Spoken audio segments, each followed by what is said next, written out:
เมพันเตวันหามิพาทาสีมายังสัพพะเมวะโทสังฆามาทาเมพันเตวันหามิสัพพังสัพพะทานิสุ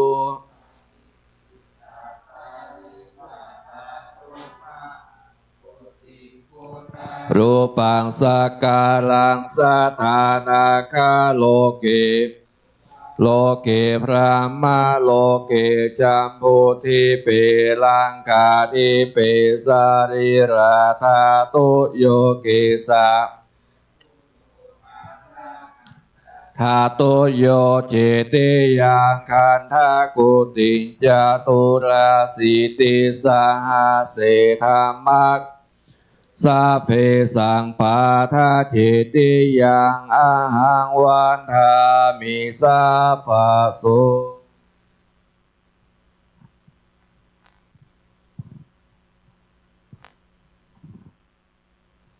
วันทามิพันเตสัพพังอปาราทังคามาทาเมมายากาตังปุญญังสามินากะ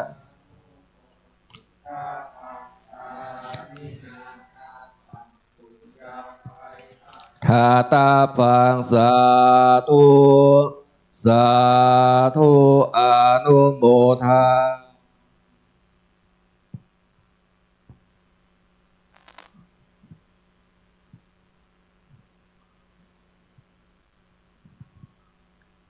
พระสงฆ์เขานั่งก่อนเนนั่งก่อนเพิ่งลุกเตื้อขออนุโมทนาบุญกับญาติโยมเทวดากู้ครูกุคนเขาได้มาทำวัดสวดมนต์ในตอนเช้าเป็นช่วงเวลาที่เงียบสงบเสียงนกเสียงกาส่งเสียงร้องหาคู่ส่งเสียงร้องเตือนเราได้เตรียมความพร้อมในการดำเนินชีวิตในวันต่อไปโอกาสที่เราจะได้ทำวัดสวดมนต์พร้อมกันนี้หาได้ยากญาติโยมจะสังเกตเห็นว่าพ่อใจจะมาทำวัดตัวเฮานี่หายาก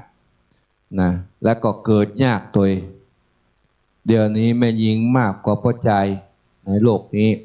เพราะอย่างพ่อใจตายแล้วไปเลยแต่แม่ยิงได้มาเกิดเพราะอย่างได้ทำบุญนะได้ทำบุญเยอะจวนกันมาทำวัดสวดมนต์จวนกันมาปฏิบัติธรรมแม่ยิงจะหนักกว่าพ่อใจวัดไหนก็เหมือนกันนะเป็นอย่างแม่ยิงถึงมาได้แม่ยิงมีความอดทนแม่นะมีความอดทนท้องลูกนะ7 เดือน 8 เดือนนะลูกก็ยากนั่งก็ยากจะกินอะไรยังก็ลำบากนะอันนี้เราบ่ได้มันนั่งเฉยๆนะบ่ได้เดือดร้อนอย่างนะสบายนะเราท้องลูกมาหลายคนละบางคนมีลูกนัก6 คน 7 คนบางคน5 คนนะอันนี้เรามานั่งเฉยๆมานั่งทำคุณงามความดีเพราะฉะนั้นเราเลยไม่ยิงเลยมีเกิดนักนะพอใจไปแล้วไปเลยเพราะฉะนั้นพระจึงบอกว่ากิจโฉมนุสสะปฏิลาโภการจะได้เกิดมาเป็นคนนั้นยากนะการจะได้เกิดมาเป็นคนนั้นยากพระสงฆ์องค์สังฆเจ้าสามเณรจะได้มาห่มผ้าเหลืองจะได้มาทำวัดสวดมนต์นี่ก็ยากเพราะฉะนั้นคนเกิดมาเป็นพระใจนี้ยากบางคนเกิดมาแล้วนะบ่สมบูรณ์เกิดมาเป็นพระใจเป็นกระเทยไปเหี่ยนะในหลักพระพุทธศาสนานี่ผู้บวชมาได้นะเพราะฉะนั้นแม่ออกพอออกทั้งหลายบอกว่าที่ไหนน่ะที่จองที่ไหนพวกแม่ยิงจะมีหลายก็เปิ้นนะอาตมาไปพอวัดเวียงหวายมันปิ่น วันพระวันเจ้าในพรรษามานอนวัดแม่ยิงทั้งนั้นพ่อใจจะมีส่วนหนึ่งแม่ยิงนี่เต็มนะหลายร้อยคนวัดม่อนปินนี่วัดพระธาตุวัดเวียงหวายนี่มีหลายร้อยคนแม่ยิงจะมีสัก200พ่อใจจะมีสัก50นะเพราะฉะนั้นญาติโยมทั้งหลายแม่ยิงเนี่ยถือว่าเป็นตัวอย่างเป็นแม่นะได้แม่ดีลูกก็จะดีนะเหมือนกับ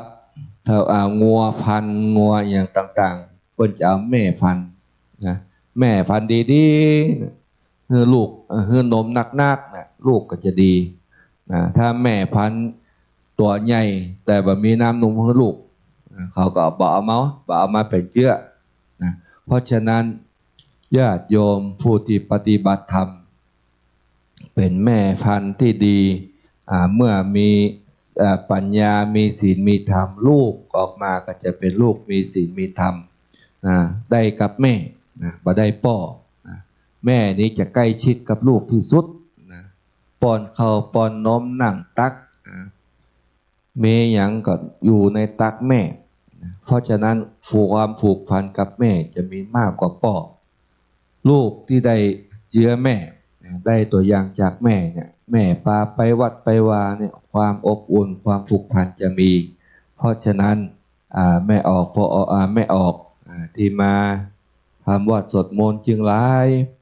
มาปฏิบัติธรรมก็หลายมาทำวัดสวดมนต์ก็หลายเพราะฉะนั้นเอามาวัดมาวาไหว้พระไหว้เจ้าไหว้พระลาเขาก็ได้บุญได้กุศลเหมือนกันฝึกฝนไปแต่น้อยมันบ่ได้จัดนี้ก็สั่งสมไว้เหมือนกับพาเอาสตังค์ไปฝากธนาคารวันนี้เขาได้500ไปฝาก200วันก่อนเขาได้เขาฝาก500สั่งสมไปจากน้อยก็เป็นมากเข้าเขาก็มีสตังค์เขาคนมีศีลมีธรรมเขาก็ไปรู้จักประหยัดใช้จ่ายมีนักก็ใจพอประมาณ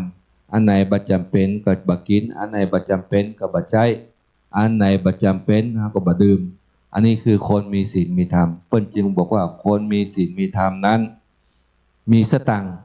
นะแต่ว่าสตังค์บ่ใช่มีเพราะเฮามีศีลแต่ว่ารู้จักใจรู้จักจ่ายนะอันนี้เปิ้นว่าคนมีศีลเพราะฉะนั้นเจ้านี้เฮาได้ทำวัดสวดมนต์ทำดูบุญด้วยกันได้นั่งสมาธิภาวนาคือกับตัวเก่านะพี่น้องไตนี่เปิ้นว่าวันพระทุกวันพระนี่จะหยุดการหยุดงานพักผ่อนรักษาร่างกายรักษาร่างกายเฮาทำงานมานักละนะมาทำวัดสวดมนต์มาพักผ่อนเหมือนกับรถขี่กวนมันเช็ครถนะมันเช็ครถน้ำมันเครื่องน้ำมันอย่างต่างๆมันก็ซึกหรอแต่ถ้าเฮาหยุดนะเช็คเครื่องนะพ่องอันนั้นมันบ่ดีหลอดไฟมันดีมันก็เฮาเอาไปใจได้อยู่นะถ้าเฮาบ่เช็คปล่อยให้มันลุกมันก็จะลุกไปติ๊กเพราะฉะนั้นวันพระจึงเป็นวันสำคัญเป็นวันทิพย์เป็นวันทิพย์เทวดาจะลงมาพอในเมืองมนุษย์ยังมีคนปฏิบัติธรรมอยู่ก่อยังมีคนเอาใจใส่ตั้งวัดตั้งวาอยู่ก่ออันนี้เทวดาจะลงมาพอเทวดามีอยู่4ตนใหญ่ๆถ้าเป็นวันพระใหญ่เทวดาเท้าจตุโลกบาลจะลงมาพอถ้าเป็นวันธรรมดาจะให้เทวดาลูกน้องลงมาพอมาตรวจแล้วก็ไปรายงานว่าเมืองมนุษย์เพิ่นยังทำบุญอยู่ก่อเพิ่นยังรักษาให้ศีลให้ทานอยู่ก่อยังฟังเทศน์ฟังธรรมอยู่ก่อไปรายงานเพราะว่าเทวดาก็น้อยลงไปในเมืองสวรรค์แต่ละชั้นเทวดาน้อยเพราะคนในเมืองมนุษย์ตายไปแล้วไปอยู่ในกองในมรหกนักไปเป็นสัตว์นรกไปเป็นสัตว์เดรัจฉานนักจะมาเกิดเป็นคนก็น้อยจะไปเกิดเป็นเทวดาก็น้อยเพราะว่าคนทำความดีมีน้อยคนทำความชั่วมีนักเพราะฉะนั้นในยุคปัจจุบันแม้จะมี พุทธเจ้าจะปรินิพพานไปแล้วเฮายังอยู่กันน้อยแต่เฮายังใฝ่ศีลใฝ่ธรรมใฝ่รู้ใฝ่ปฏิบัติเฮาก็จะได้เป็นคนมีศีลมีธรรมต่อไปเหมือนกับเฮาเอาบุญมาต่อบุญที่ว่าเมื่อคืนเฮาอยากได้นกเขาเฮาก็เอานกเขาไปต่อเนาะเฮาอยากได้ไก่ป่าก็เอาไก่ป่าไปต่อเนาะเฮาเอาไก่บ้านไปต่อมันมาเนาะเฮาไปใครได้นกเขาเฮาเอาไก่ไปต่อมันก็ได้เนาะนั่นน่ะเฮาอยากได้บุญเฮาก็ไปแสวงหาคนเดียวนะอยากได้คุณงามความดีก็ทำคนเดียวนะ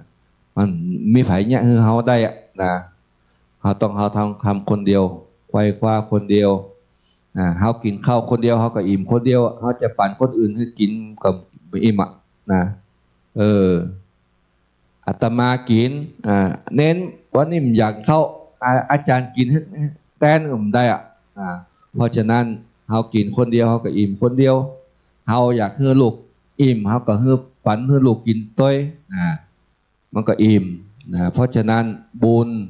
มันอยู่ที่ตัวเฮาไม่ได้อยู่ที่ไฟไม่ได้อยู่ต้นไม้ต้นตอกไม่ได้อยู่ป่าไม้ชายคาแต่มันอยู่ที่ตัวเฮาจะทำหรือบ่ทำได้ทุกวันบาปทำได้ทุกวันบุญก็ทำได้ทุกวันเพราะฉะนั้นก็ขอฝากญาติโยมไปออกกุคนเนอเจ้าของวันนี้สาธุสาธุสาธุ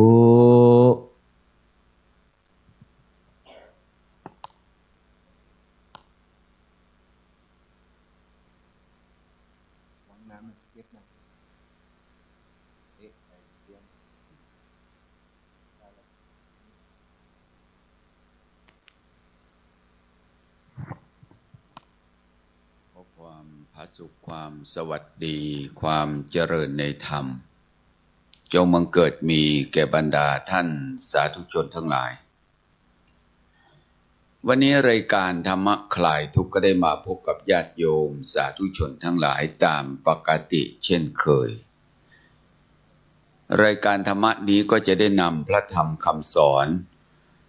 จากที่ต่างๆคือเป็นพระสูตรบ้างพระวินัยบ้างพระอภิธรรมบ้างมา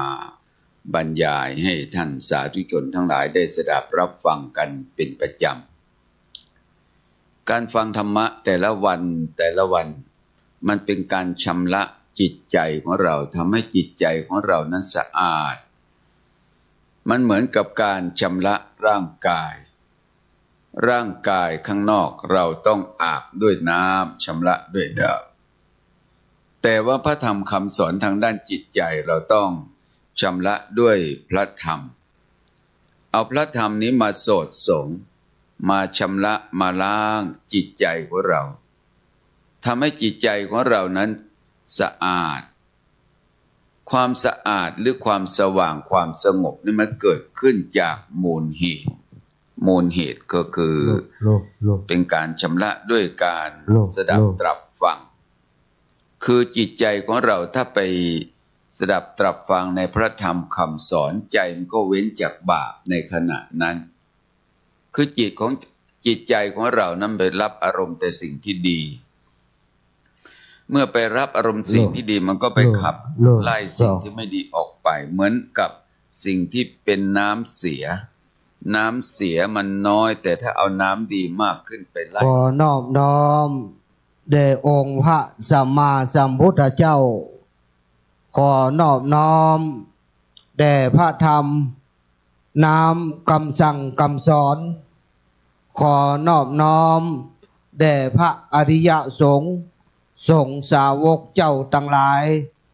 ถวายความเคารพจิตดวงวิญญาณอดีตท่านเจ้าอาวาสตลอดจนถึงถวายความเคารพพระเดชพระคุณหลวงพ่อพระครูศรีรัตนกุลเจ้าอาวาสวัดโสภณารามห้วยงูในถวายความเคารพ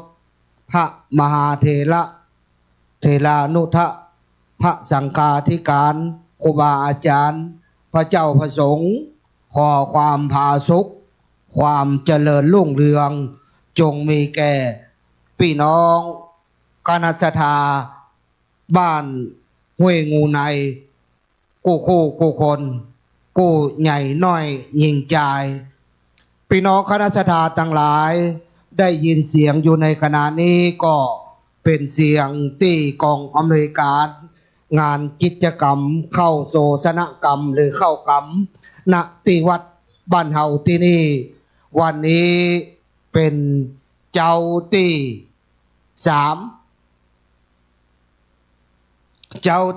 3ถ้าจำประพิษถ้าผิดก็ขอสุมาอภัย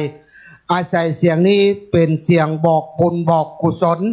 จะได้ประกาศกองอินกองพรหมกองพยยมราชเตบบุตรเทวดาเสี่ยววัดเสี่ยววาผีเก่าเน่าเมินสัพพเวสีที่อันสิงสถิตในอาณาเขตอาณาบริเวณของหมู่บ้านห้วยงูในที่นี่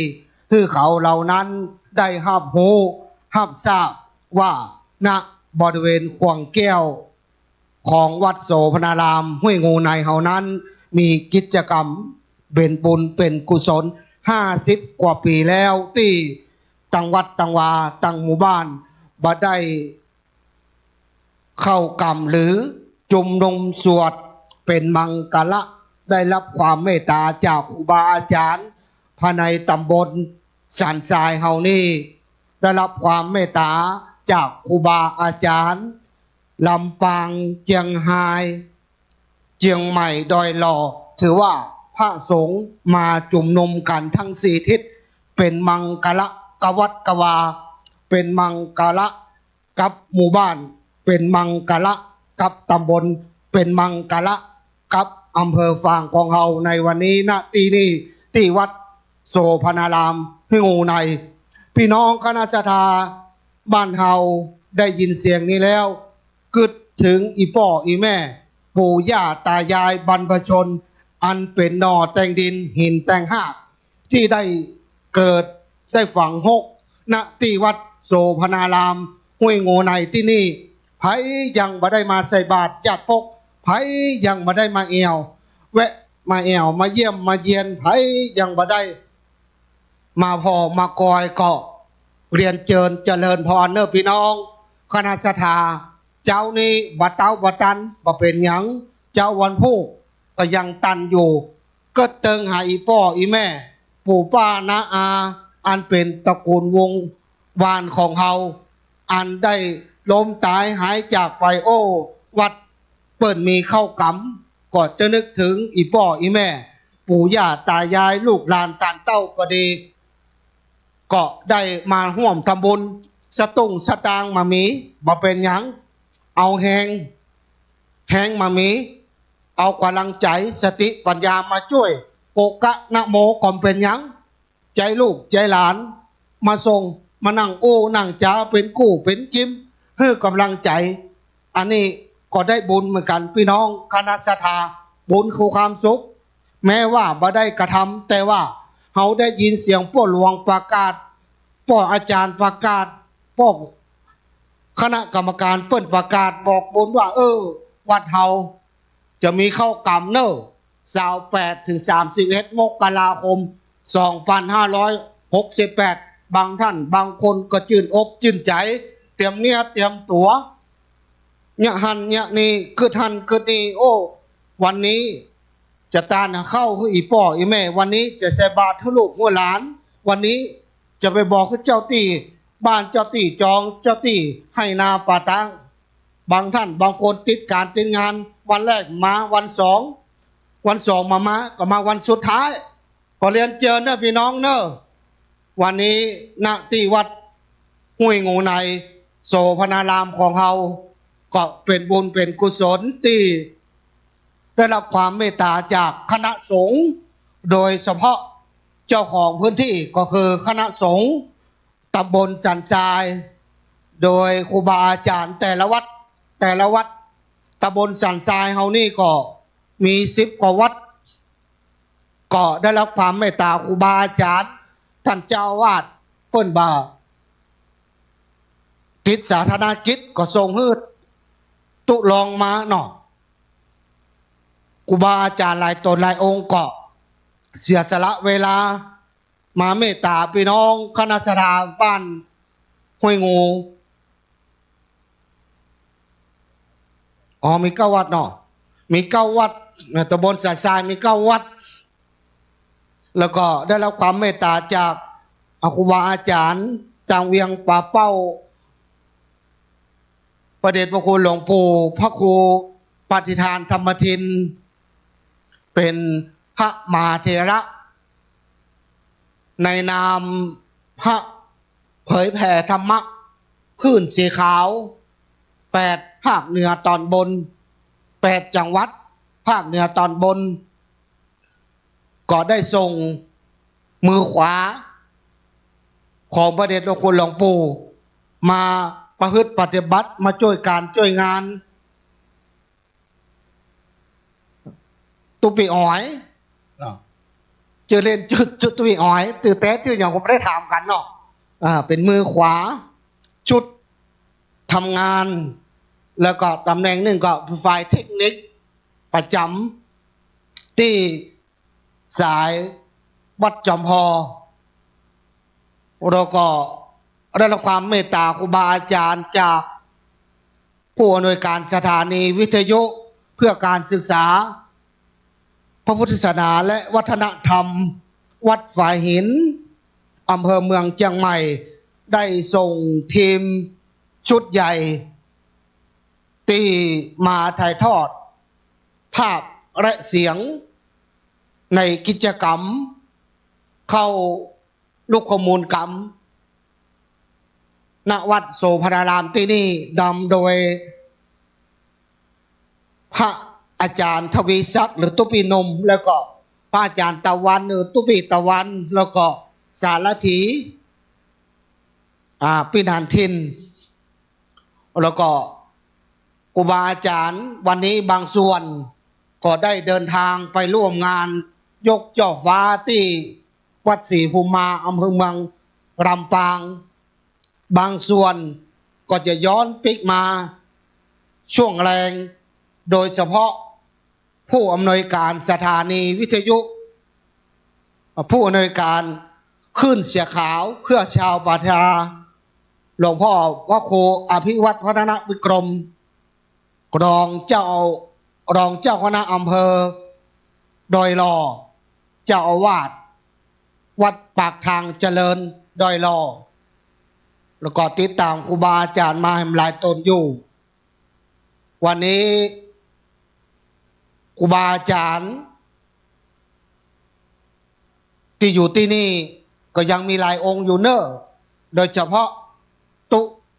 หลวงพ่อเล็กหลวงพ่อเล็กเจ้าของตำหายาต้มเรียนเจอเนอะไปน้องเนอะไปน้องให้งูก็ขอสุมาอภัยเนาะพี่น้องต่ำใกล้ต่ำหิมเนอะมีการมีงานเนาะบอกว่างานไหนเนาะเขาก็คงต้องได้ใจเครื่องขยายเสียงก็ขอสุมาอภัยเนอะพี่น้องคณะสัทธาก็มาได้กำไม้อู้เนาะตามธรรมเนียมเปิ้นก็จะเปิดเครื่องเสียงนี่เปิ้นก็จะได้ขอโอกาสขอเมตตาพี่น้องคณะสัทธาต่ำใกล้ต่ำหิมโดยเฉพาะบ้านใกล้เรียนเคียงที่มีการมีงานนี่ก็จะต้องขอโอกาสขอเมตตากับพี่น้องคณะสัทธาก็ขอโอกาสเนอะพี่น้องคณะสัทธาที่อยู่ต่ำใกล้ต่ำหิมวัดวาเฮานี่ก็กี่วันแล้วเนาะ 2-3 วันก็ได้เปิดเครื่องใหญ่เสียงโดยเฉพาะช่วงเจ้ากำลังรับม่วน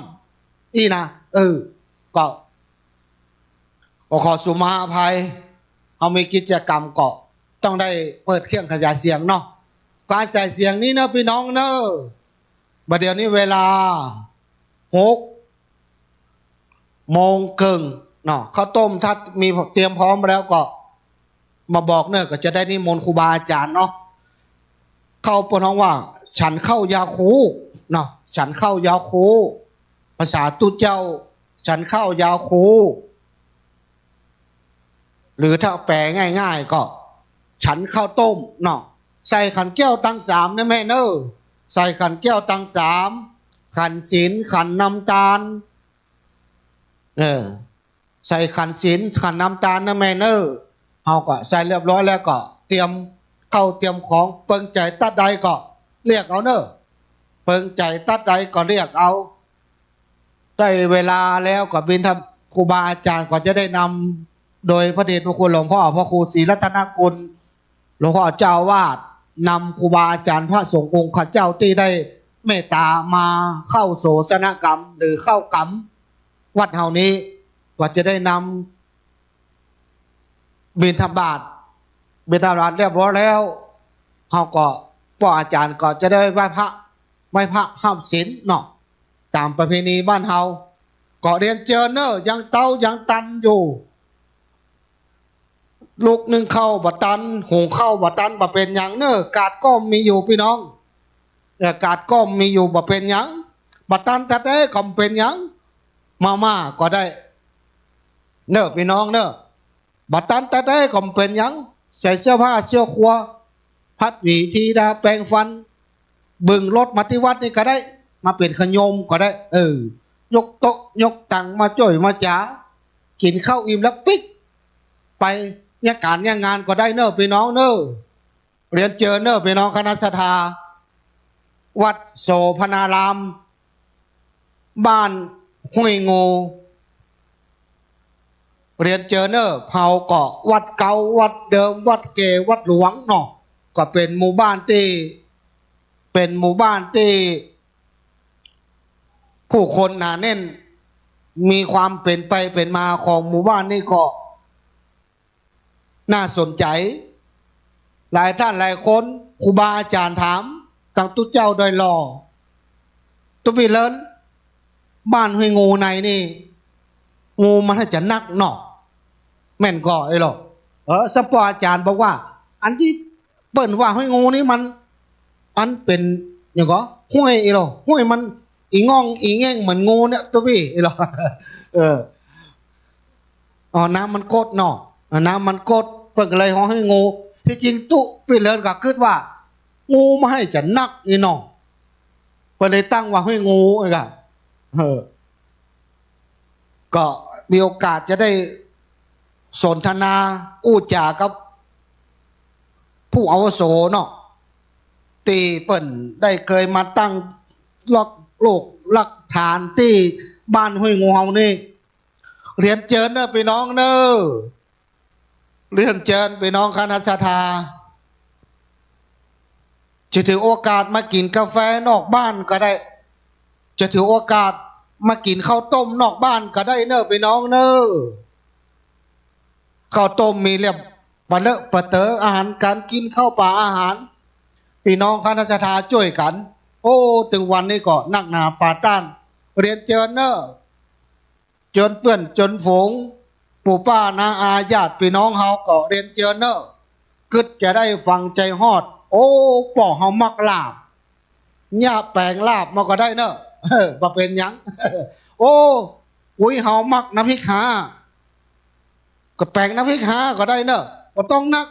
เนาะว่าให้พอดีหมอกอ้อเนาะไอ้เงี้ยก่อนลำอยู่พี่น้องคณะสัทธามันน้อยหลายน้อยเนี่ยนะมันก็เป็นนักเนาะน้อยหลายน้อยมันก็นักเรียนเจอเนอะพี่น้องคณะสัทธาก็ประเดี๋ยวนี้6 โมงป่ายอยู่เนอะ6 โมง 35เนาะยังเต้ายังตันอยู่คณะข้าวต้มก็กำลังจัดเตรียมเนอะกำลังจัดเตรียมพี่น้องคณะสัทธาเฮาก็จะได้บูรณะปฏิสังขรณ์พระธาตุของเฮาคือมันสดสวยงดงามก็มีเจ้าภาพเปิ้นก็มีจิตเจตนาอยากจะมาสร้างเจ้าภาพเปิ้นนี่ชอบสร้างเจดีย์กับสร้างศาลาเปิ้นก็ไปสร้างหลาย10 วัดละขอยกมือ10 นิ้วกราบราธนานิมนต์ครูบาอาจารย์สามเณรเจ้าฉันเข้ายาคูครับผมนิมนต์นะครับเนอะฉันเข้ายาคูครับฉันข้าวต้มรองท้องก่อนนะครับน้องเดี๋ยวเราก็ไปนักตอนเพลปีวันนี้ก็ที่เก่าที่เดิมเนอะโอ้ท่านหลวงพ่อบอกครูว่าเปิ่นแปลงจัดดีตีตอนรับแขก ก็ใจได้พอดีโอ้โต๊ะจับพอดีหายากเนอะโต๊ะไม้ไม่ค่อยมีที่ไหนละขอกราบราชธานานิมนต์ครับผมหลวงพ่อเล็กครับตุลุงเล็กท่านอาจารย์อ๋อยเนาะก็ฮะเสียหมอกอ่ะให้ไก่ไปกันขอราชธานานิมนต์ครับผมฉันข้าวยาวคูเนอฉันข้าวยาวคูข้าวต้มคณะสัตยาได้เตรียมพร้อมเรียบร้อยแล้ว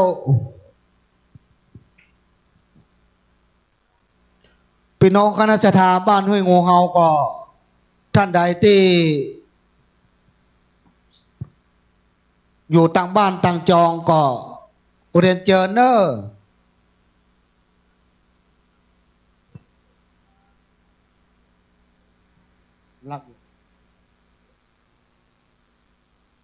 ขออาราธนิมนต์ครับตุลุงครับนิมนต์ครับผม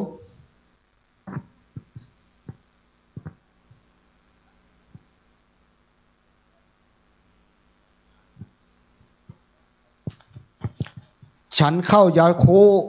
ข้าวต้มเนาะสูตรพี่น้องห้วยงูเนอข้าวต้มได้ข่าวข้าวต้มกระดูกอ่อนแต่ก่อนวันนี้อะไรหัวใจเนาะข้าวต้มโอ้ข้าวต้มปนห้องข้าวต้มอย่างก่อนเดี๋ยวก่อน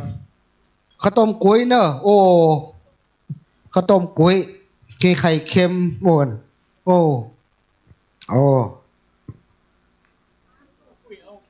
เดี๋ยวกุ้ยเอานะโอ้วันนี้ข้าวต้มกุ้ยข้าวอาจารย์ครับครูบาอาจารย์เดี๋ยวนี้มนต์หลวงพ่อพ่ออาจารย์พ่ออาจารย์หลวงพ่อเฮาหลวงพ่อครูเฮานี่มนต์ครับผม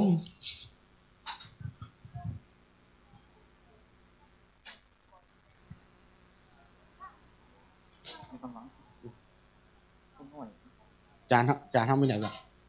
จำปุ๊บหลวงพ่ออ๋อหลวงพ่ออ๋อน้ำมันแม่เตะนะจ่าแล้วครู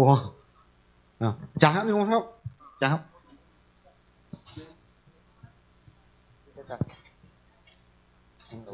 ปิ้นกันเก็บตะวันปิ้นอย่างนี้นะแต่ว่าตู้เจ้ามีน้ำปูนตู้กันตู้เจ้าให้กันน้ำปูนครับนี่มันครับ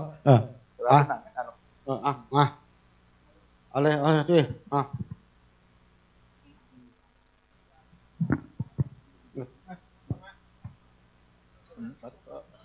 เราตัวเมียนะจริงเลย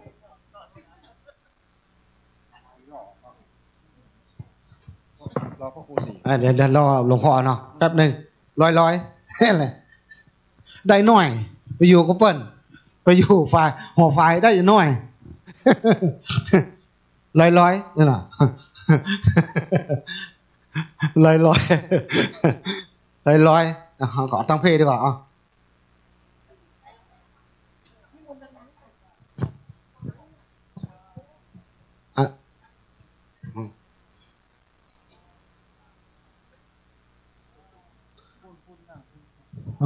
หลวงพ่อครับ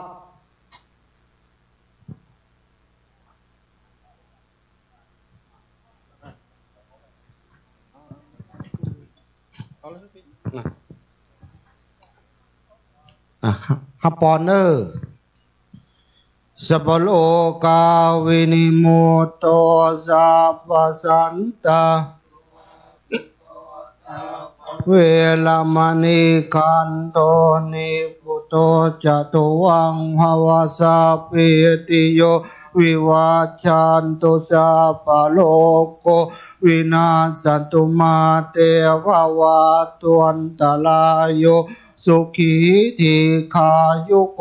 ภวะอภิวาทนาสีลิสนิจจังอุทธาปัจจายโนจัตตาโลธรรมาวัฏฐันติอายุวันโนสุขังภะลัง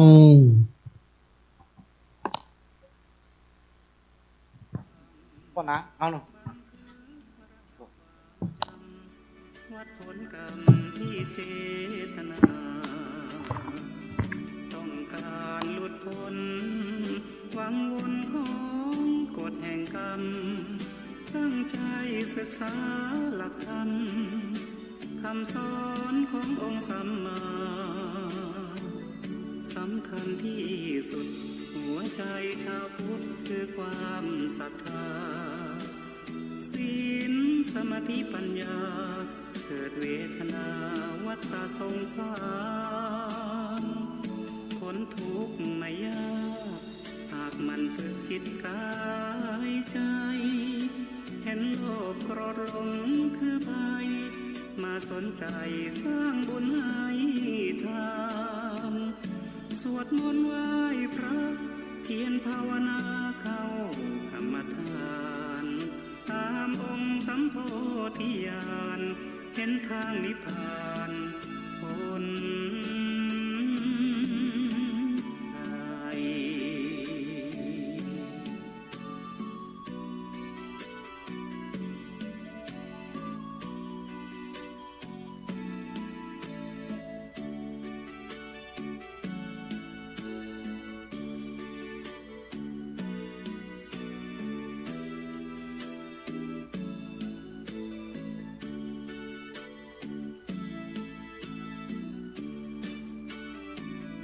ต้องการหลุดพ้นหวังวนของกฎแห่งกรรมตั้งใจศึกษาหลักธรรมคำสอนขององค์สัมมาสำคัญที่สุดหัวใจชาวพุทธคือความศรัทธาศีลสมาธิปัญญาเกิดเวทนาวัฏสงสา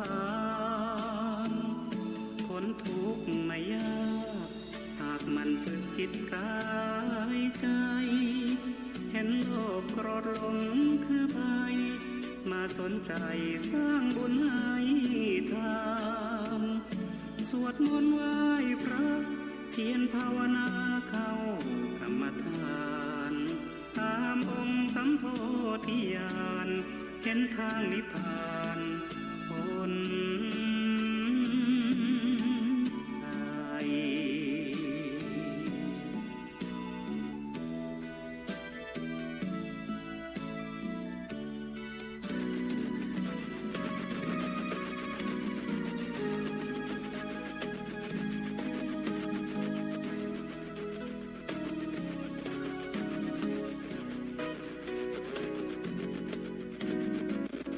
ผู้ใดเห็นธรรมผู้นั้นเห็นเราธรรมตรัสพระพุทธเจ้าให้เราระลึกจดจำดำเนินชีวิตตามหลักแห่งพุทธธรรมคือในเรื่องกฎแห่งกรรมจะไม่ชอกช้ำหรือดีผู้ใดสร้างกรรมชั่วซ้ำลึกจมย่อมมีแต่ความระทมทุกข์ทรมตลอดชีวิต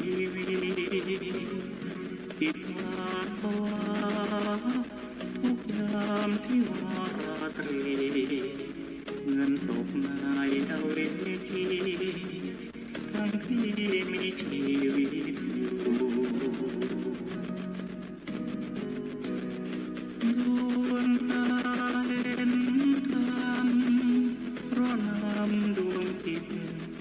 รำเพียรเพ่งพิษให้เกิดความรู้ใช้สติสัมปชัญญะพิจารณาดูองค์สัพพัญญูทรงตรัสรู้มาสอนเรา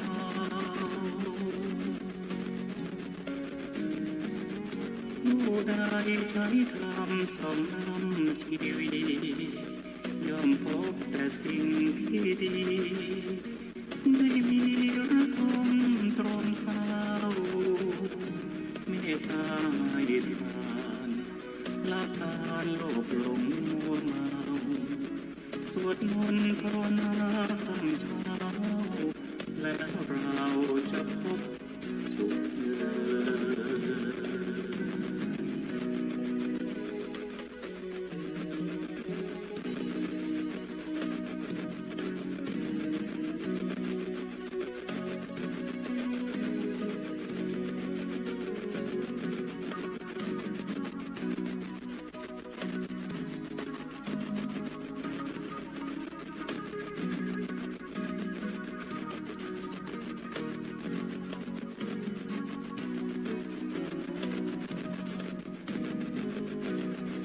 ดวงตา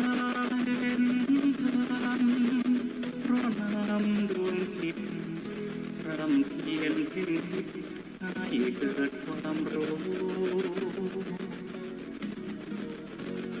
ชาลิจะพิสัมปชัญญะพิจารณาดูองค์สัมพันธ์อยู่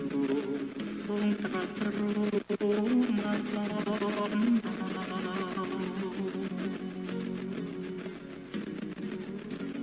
ผู้ใดใช้ธรรมสอนนำชีวิตย่อมพบแต่สิ่งที่ดีไม่มีระทมตรมเศร้าเมตตาให้ทานละทานโลกหลงมัวเมาสวดมนต์ภาวนาตอนเช้าแล้วเราจะพบสุขเลิศ ข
ทนากับเจ้าภาพเขาตกวีเนอร์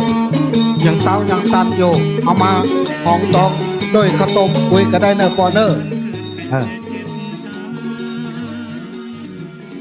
อนุโมทนากับพี่น้องคณะทาบ้านไม่สูญน้อยเนอมากี่เกาะกี่ป้าใช่กี่เกาะไม่สูญน้อยเนอมา2-3 คนเนาะตะกี้หันแม่บัวพันก็มาแม่สูญน้อย FC เนาะFC หนาแน่นแม่สูญน้อยนี่พลังเงียบกว่านักใครจำเสียงห้องติอูเนี่ยถ้าจำได้มีรางวัลเนอะทุกต้นชั่วโมงถ้าฟังของฝางนี่เสียงจะทุกต้นชั่วโมงจะเป็นเสียงคนที่อู้เนี่ยถ้ามาหันตัวแต้นี่ก็เสียง80เสียงเหมือนคนอายุ80หน้าก็เหมือนกันนะหน้าก็เหมือนคนอายุ70-80นะแต่ยังหนุ่มอยู่แต่ยังหนุ่มอยู่เนอะวันนี้ครูบาอาจารย์ขึ้นสีขาวติดศาสนกิจที่วัดศรีภูมาอำเภอเมืองลำปางวัดหลวงพ่อพระครูอุดมศรีอุดมเหรอเนี่ยเป็นผู้ที่รจนาหรือแต่งธรรมที่ตุเจ้าภายในภาคเหนือเนี่ยที่เอามาอ่านถ้าเป็นของสำนวนลำปางนะแต่ว่าพระครูอุดมเนี่ยน่ะจะเป็นของประเทศพระคุณหลวงพ่อหลวงปู่เนาะหลวงปู่ก็อายุ80ปลายละเกือบ90วันนี้ครูบาอาจารย์ขึ้นสีขาวได้ไปร่วมงานพิธียกชัดวัดศรีภูมาวัดศรีภูมาท่านอาจารย์ลืมชื่อครับบรรณชัยกับตุ๊ปีเจ้าวาดวัดสีถ้อยพวกกับเป็นคนลำปางกันหรอกล้ามาหูนี่ ตุ๊ปีเลินกล้ามาหูดีว่าตุ๊ปีโกเป็นคนลำปางหรอปะอันว่าตุ๊ปีเปิ้นอาจารย์เปิ้นรู้จักหลวงพ่อพระครูมหานพดลเนาะตัวลงเล็กตัวเล็กตัวเล็กดีกว่าผมจะได้ไปกินยาลืมกินยาหลายวันละเดี๋ยวจะได้ฟังเสียงตัวลุงเล็กเด้อตัวลุงเล็กหมอยาประจำขึ้นสีขาว หลวงปู่เจอครับหลวงปู่ครับนิมนต์ครับ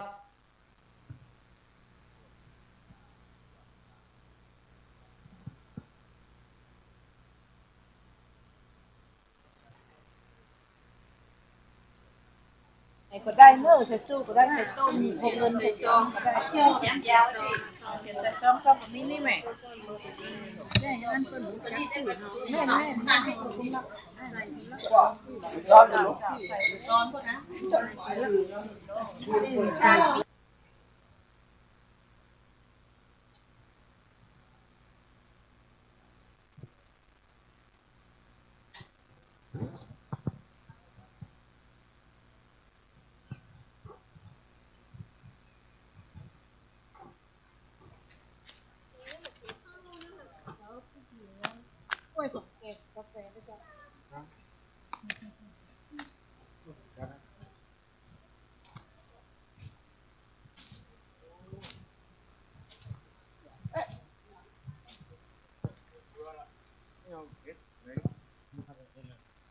ไปทานเหรอ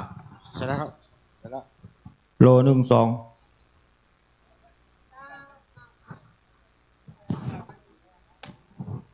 ตาดยังพ่อง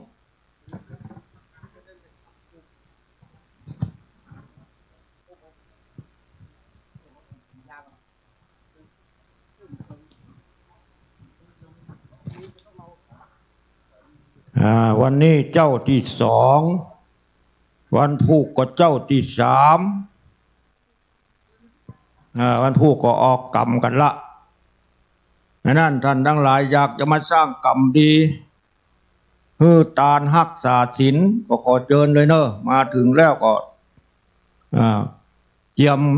เข้าป่าอาหารที่เตรียมมาลูกบ้านส่วนหนึ่งจะหมดปูจาเอาที่นี่ก็ได้แถมส่วนหนึ่งปูจาที่นี่เปิดแปลงเอาไว้ที่เก่าเขาตะวันนั่นละเขาบ่ต้องตะเตรียมลูกบ้านมาก็ได้มาเอาสตางค์มาปูจาที่นี่ได้ทุกอย่างพร้อมแล้วก็เอาไปใส่สลุงใส่ซ่าอย่างเตรียมไว้สำหรับใส่บาตรวันนี้ตู้เจ้าถ้าจะบอกพอหลายเหลือนี่น้อยนี่ยิ้มมืออยู่ชิบเพียมมั่วละ มีตัวใดใส่กันตอนนั้นครูบาอาจารย์คนก็มีกับงานนักพระสงฆ์ถูกใจการใจงานมีงานทุกเจ้าในประเทศวันนี้มันบัจีนักมีนักรวมกันแล้วมีบักกี่หมื่นตนเนาะก็เลยมีการมีงานติดต่อกันยิ่งเป็นบุคคลทำงานพิเศษสำคัญนี่ก็ยิ่งมีธุระอย่างเขาเนี่ยหากใครบัดใจการใจงานอย่างนั้นคนเมืองก็ไปเหยียดตัวอยู่ที่วัดวันนี้มื้อจันทร์วันดีเป็นเจ้าที่สองมาทำบุญใส่บาตรสะสมบุญกุศลไว้เพื่อตัวเพื่อตนเพื่อพกเพื่อชาติในทายภาคหน้าใครทำใครได้วันเวลาย่อมเคลื่อนคล้ายไปต้อนเอาชีวิตไปสู่ความตายทุกขณะแม้เวลาเขารับมันก็บ่หยุดความตายนี่มันง่ายเขาไปจิกๆเหมือนลงคันใดเหมือนดวงอาทิตย์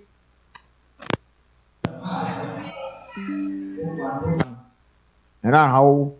เป็นชาวพุทธเขาก็ย่อมจะหู้ดีว่าชีวิตมีตั้งหน้าอยู่มีภพมีชาติตั้งหน้าอยู่บ่ใช่ว่าจะมีชาตินี่เลี้ยวหันถ้าหากว่าเขายังบ่เข้าถึงฝั่งแห่งนิพพานที่พระผู้มีพระภาคเจ้าตรงที่แนะว่าอยากเกิดเลยเนี่ยแต่ว่าบ่เกิดคงจะเป็นไปได้ยากเพราะว่าเขาตัดกิเลสได้บ่หมดเมื่อตัดกิเลสได้บ่หมดเขาก็ต้องได้จำเป็นเตรียมบุญพ่องเหมือนว่าเขาจะบ่ได้ไปครั้งสุดท้ายเขาจะต้องมีหลายครั้งเหมือนจะมาที่นี่แห่งหลายครั้งมาบ้านเกิดมาเกิดที่โลกนี่แห่งหลายครั้งนี่เรียกว่าโลกิยธรรมเวียนว่ายตายเกิดแต่ถ้าเบื่ออย่างที่สุดแล้วบัดติดกับอันใดแล้วตั้งปากทวารทั้งหกของเขาก็บัดติดกับกามชนิดใดแล้วว่าอยากกินลาบว่าอยากกินซ่าบัดติดในลาบในซ่าแกงอ่อมแกงฮังเลอาหารการกินขอให้กินได้พออิ่มพอให้มีชีวิตอยู่ได้อย่างเขาสวดมนต์กันนี่แหละเจ้าสวดมนต์กันพระเจ้าเปิ้นแปลอาจารย์นี่เปิ้นแปลจัดดีเปิ้นพิมพ์หนังสือเอามาแปลอ่านแล้วเข้าใจเพื่อให้มันเบื่ออาหารการกินเบื่อการสัมผัสนุ่มสัมผัสนวลสัมผัสผัวสัมผัสเมียเรียกว่ากามรวมแล้วเรียกว่ากามทั้งห้าทวารทั้งห้าของเขาของชำระบัดติดอยู่ในส่วนใดแล้วจิตของเขาก็จะว่างเปล่านอกเหนือจากนั้นเขาทิ้งตังนอกได้แล้วเขาก็ต้องมาทิ้งตังในเนี่ยตังในก็คือร่างกายสังขารตั้งแต่ปลายตีนถึงปลายผมเนี่ยถ้าใครทำได้มีอดีตในขั้งพุทธกาลมีพระสงฆ์30 รูปมีพระสงฆ์อยู่30 รูปไปปฏิบัติอยู่ในป่าล้วนแต่เป็นพระอรหันต์ปฏิบัติอยู่ในป่านัดกันว่า15 วันให้มาชุมนุมกันที่นี่ต่างคนต่างแยกย้ายกันไปถึงกลางป่าแล้วก็หมายเครื่องหมายไว้ที่ประชุมกัน15 วันให้มากันที่นี่เลยต่างคนต่างไปปฏิบัติต่างคนต่างอยู่ปรากฏว่าเสือเอาไปกินเสือเอาตุเจ้าไปกินแต่ตุเจ้าเหล่านั้นเป็นพระอรหันต์บรรยุติดในกายแล้วสละกายแล้วพอได้15 วันมาเคาะระฆังมาก่อไฟแล้วก็ส่งควันขึ้นไปปรากฏว่าตุเจ้าหายไปถึง15 ลูก รูปนึ่งกำลังถูกเสือกาบเอาไปทั้ง15 ตนนั้นก็ปากันตบมือไล่ทำสัญญาณเพื่อให้เสือนั้นทิ้งร่าง เสือบ่ยอมทิ้งร่างดูเจ้านั่นกาบกระโดดข้ามผ่าไปเอาไปเกี้ยวกินต่อหน้าต่อตานี่พระสงฆ์องค์ที่ถูกเสือคบนั่นก็เข้าสมาธิฌานทันทีทิ้งกายปล่อยให้เสือกินตั้งแต่น่องถึงขาจนสิ้นใจไปได้ที่สุดแล้วต้านก็นิพพานที่หั่นอันนี้หมายถึงตัวอย่างที่ว่าเขาสลัดกายเขาได้จริงๆเวลาเจ็บป่วยไข้ก็จะได้บาดร้องโอดร้องโอยเสียสละร่างกายนี่มันจึงเป็นอย่างนี้ละอันนี้เขาถึงว่าหมายถึงนิพพานการทำอย่างนี้มันทำได้ยากมากเพราะข้อจิตเขาเป็นกิเลสเขาครอบงำมันถูกกิเลสครอบงำปาไปถึงวันนี้เขายกแข้งยกขาเคลื่อนไหวอาการร่างกายทุกมดเนี่ยเพราะกิเลสบังคับจิตก็บังคับกายไปถ้าทำดีก็ได้บุญได้กุศลได้เรื่องได้ราวที่เรื่องดีๆแต่ถ้าเอาไปทำชั่วกายเป็นบาปเป็นกรรมผูกพันเราแม้เราอยากจะไปนิพพานอยากจะไปสวรรค์ก็ไปบ่ได้เนื่องจากติดโทษการกระทำของเขากลายเป็นโทษเป็นภัยที่ห้องกันว่ากรรมชั่วนั่นแหละกรรมัสโกมหิกรรมทายาโทกรรมโยนิที่เขาสวดกันนี่เขาสร้างกรรมมันใดไว้มันจำเป็นต้องได้สร้างกรรมนั่นใครไปนิพพานไปบ่ได้นั่นศีลนี่เป็นสิ่งที่ควบคุมกรรมเพื่อบ่ให้เขาทำชั่วเมื่อบ่ทำชั่วกรรมบ่มีแล้วใจของเขาจิตของเขาออกจากร่างได้ทิ้งกายได้นิพพานแน่ๆด้านนั้นหมู่เขายังไปบ่ได้ยังติดอยู่กับบ้านกับจองติดผัวติดเมียติดรถติดรางติดที่อยู่อาศัยติดมุ้งมอนที่นอนที่อยู่ติดเข้าป่าอาหารติดห้องน้ำห้องส้วมสิ่งที่ผูกพันกับชีวิตที่ถึงวันนี้มันมัดกันแน่นหนาละจิตเขาจะออกไปได้อย่างไรดังนั้นเขาต้องจำเป็นได้เกียมบุญ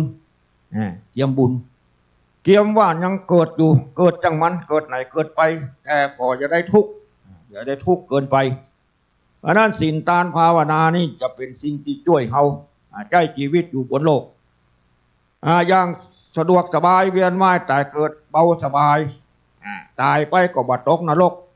เพราะพลังบุญพลังศีลที่เขาประคองกันไว้ก็เหมือนคนบ่ทำโทษบ่ทำพิษเนี่ยแม้จะมีคุกมีตารางแน่นหนามีทุกจังหวัดแต่เขาก็บ่ต้องเข้าคุกเพราะว่าเขาบ่ทำความผิดอย่างเดียวกันนรกในโลกเบื้องหน้าก็อย่างเดียวกันเขาตายไปแม้จะมีนรกเขาก็บ่ไปนรกตั้นตีมาแล้วบ่มีอาหารบ่ได้เกียมอาหารมาตัวบ่ได้ก็มาปูจาเอานี่เนอะนาจะทาบนเอามาตั้งไว้นี่ปูจาตามเจตนาตามเจตนาเนาะไม่เนาะเป็นถุงมาปูจานี่เนอะเกียมเอาใส่บาตรกำเดียวเขาจะใส่บาตรถึงเวลาแล้ว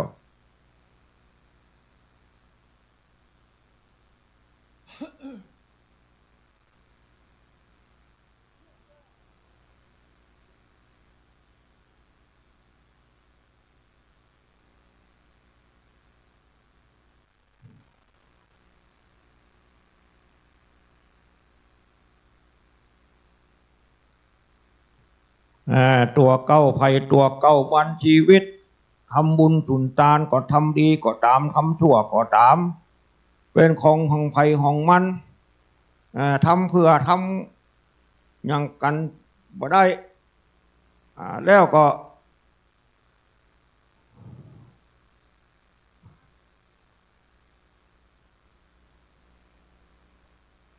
การมาการไปของชีวิตเรียกว่าเวียนว่ายตายเกิดวัฏสงสารเนี่ยหลายภพหลายชาติหลายกับหลายกันมาแล้วมนุษย์เราต่างสร้างบุญสร้างกุศลผูกพันกันผัวกับเมียไปทำบุญร่วมกันแหมจ้านก็เกิดมาปะกันทำไมสำหรับคนที่ผิดหวังจากมาเกิดบนโลกนี้แล้วกลับไป บ่ได้อย่างไปนี่ก็เพิ่นมีเพิ่นว่าตะโมตะมะปะลาญะโนพวกที่มืดมาแล้วมืดไปมีเป็นอย่างไรมืดมาแล้วมืดไปนี่เป็นอย่างไรหมายความว่าบางคนเกิดมาก็ยากจนฐานะบดีอัตคัดขัดสนเนื่องจากพ่อแม่ก็บ่ได้ผลร่ำผลรวยเกิดมาพิการหูหนวกตาบอดอันนี้เรียกว่ามืดมาหมายความว่าชาติก่อนบ่ได้สะสมบุญบ่ได้รักษาศีลบ่ได้หือทานบ่ได้เจริญภาวนาสักอย่างเพียงมีบุญแค่ได้เกิดเป็นคนรานแต่แล้วก็ยังมาหลงเมาประมาทหลงไหลไปในยังอบายนมุกเป็นคนพิการขอชะตังได้ก็เอาไปกินเหล้าอย่างนี้เรียกว่าบ่เอาไปทำบุญสุนทานอย่างสักอย่างยุดท้ายตายไปก็มืดไปสู่อบายทั้งสี่นี่เรียกว่ามืดมาแล้วมืดไปโสติปะลาญะโนพวกที่แจ้งมาแล้วมืดไปแถมพวกหนึ่งพวกนี้หมายความว่าอย่างไรมีแจ้งมาแล้วมืดไปนี่โสติปะลาโสตินี่แปลว่าแจ้งหรอกโสติตะมะปะลาญะโนแจ้งมาแล้วมืดไปหมายความว่าเกิดมามั่งมีสีสุขร่ำรวยรูปหล่อเสียงดีละพร้อมทุกอย่าง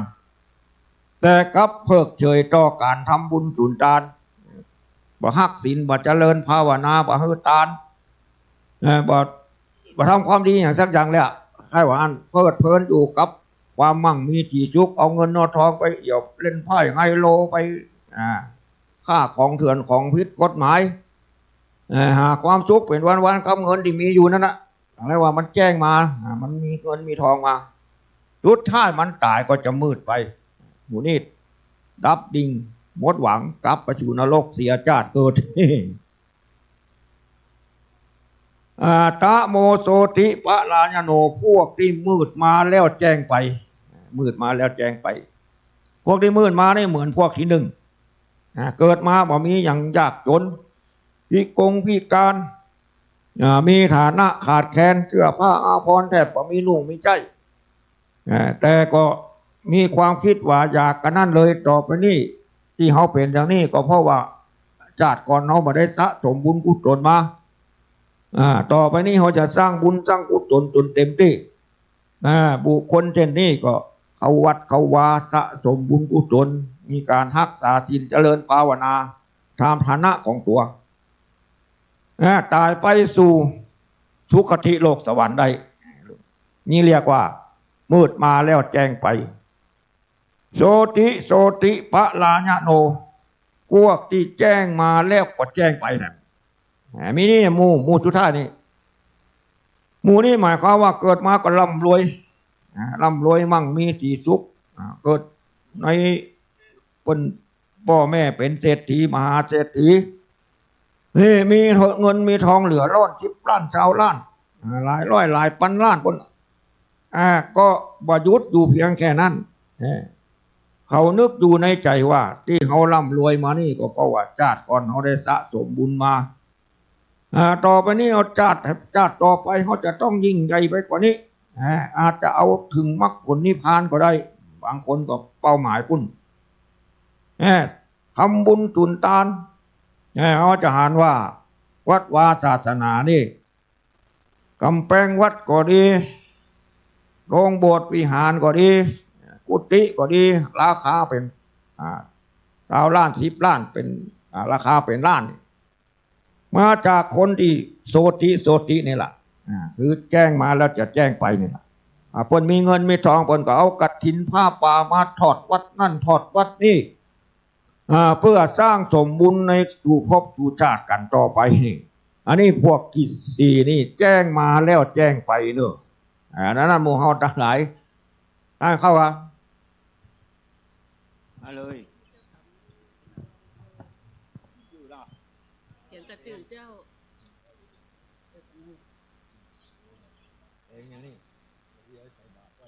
อันนี้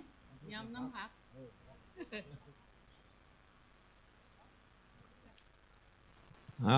พอด้วยกันนี้ญาตินี้เลยทำด้วยกันนี้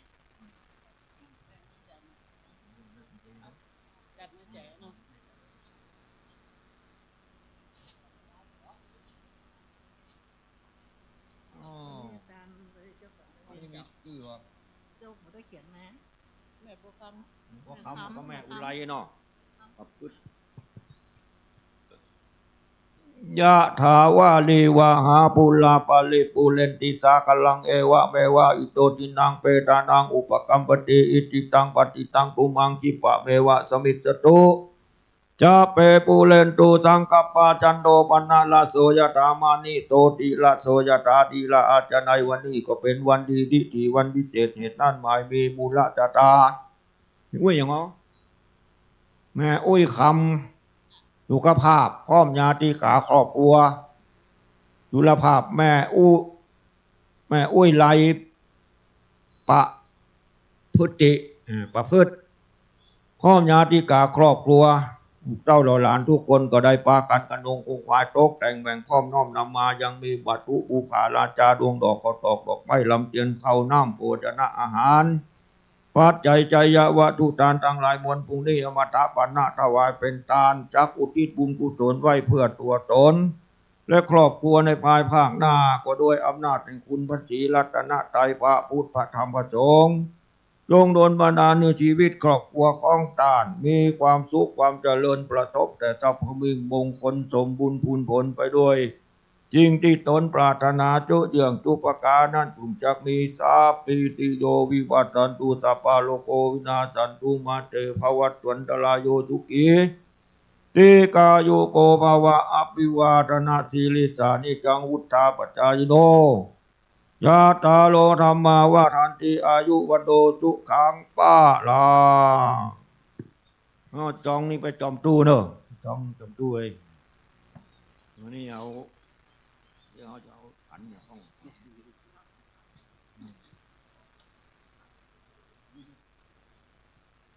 นี่ไปป้านี่แก่อยู่มา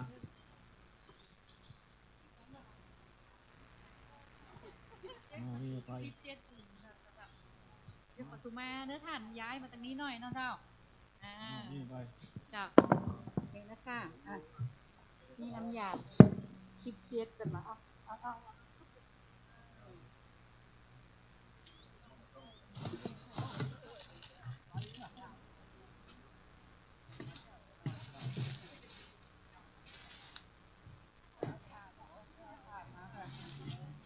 อาใส่ถาดเจ้าใส่ถาดของมาใส่ถาดของมาได้เลยเจ้าจะมาเรียนกันน้ำเจ้ามาเถอะ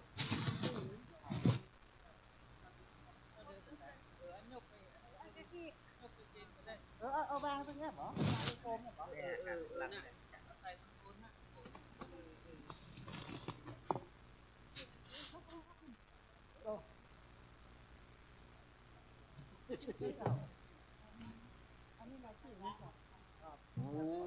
ตายก็เป็นหมู่บ้านเหมือนกันนี่ มากกว่าเจ้าเดี๋ยวไม่งูแล้วแต่นั่นน่ะ อันบนนี่เจ้าถาบตาลเนาะ เจ้า อันนี้มีกี่จ่ายไปเนาะตัวละเข็มตัวละมันจะเอาทับตัวนี้ชื่ออะไรอ่านออกอ่านเลย มันจะได้อยู่ อ่านเจ้า ประเคนเขียนน้ำยาเจ้าพร้อมยังเล็ก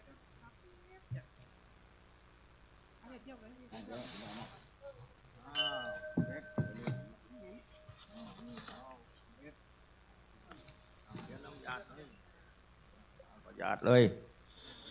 ยะถาวาลีวหาปุลาปาลิปุเรนติสากลังเอวะเบวะอิโตตินังเปตานังอุปกัมปติอิทิตังปฏิตังตุมังคิปะเบวะสมิตตุสัพเพปุเรนตุสังกัปปะจันโทปนะละโสยถามะนิโสติละโสยถาดีละอาจในวันนี้ก็เป็นวันดีดิถีวันพิเศษเหตุนั้นหมายมีบุญละตตา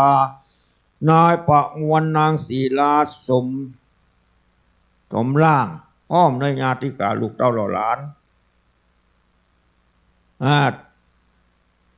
ทั้งมวลทั้งหมู่นี่ก็ได้ปากันขนงคงฝ่ายโต๊ะแต่งแบ่งพร้อมน้อมนำมายังมีมัทุบูผาราชาดวงดอกก็ตอกดอกไม้ลำเทียนข้าวน้ำโภชนะอาหารปัจจัยใจยวัตถุทาน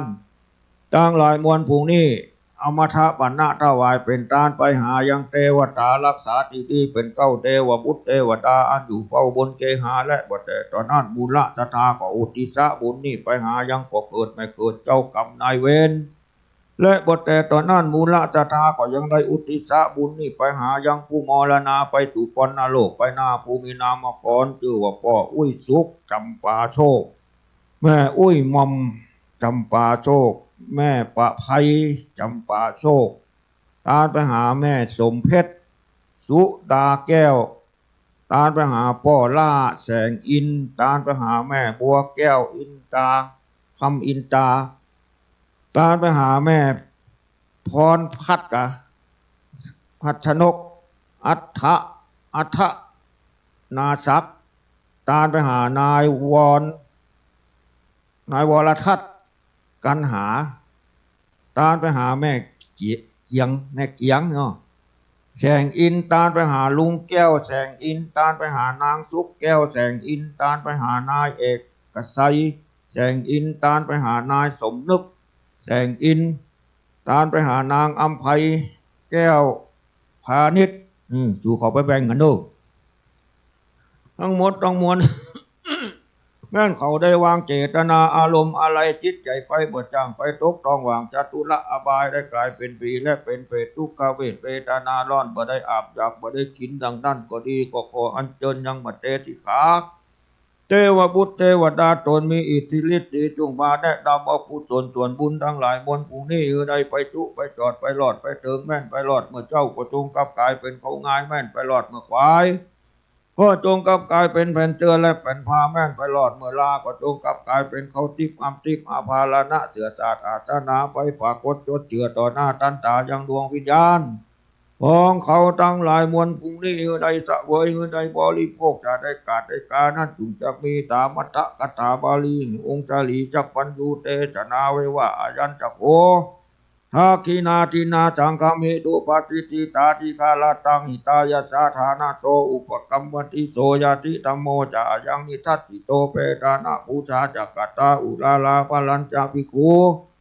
นามานุปาตินังตุมเอหิปุญญังปัตตุตังอนัปปะกันติแมนเตโตปณิตานาโตด้วยอำนาจแห่งบุญนี้มีมากจงย้อนมาปกปักรักษาชีวิตครอบครัวของท่านทั้งหลายในวาระดิถีปีใหม่ให้มีความสุขความเจริญ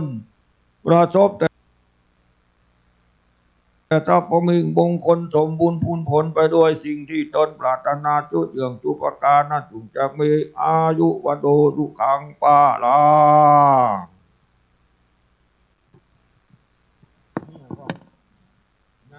มีแต่ได้ตัดชิ้นเถาะ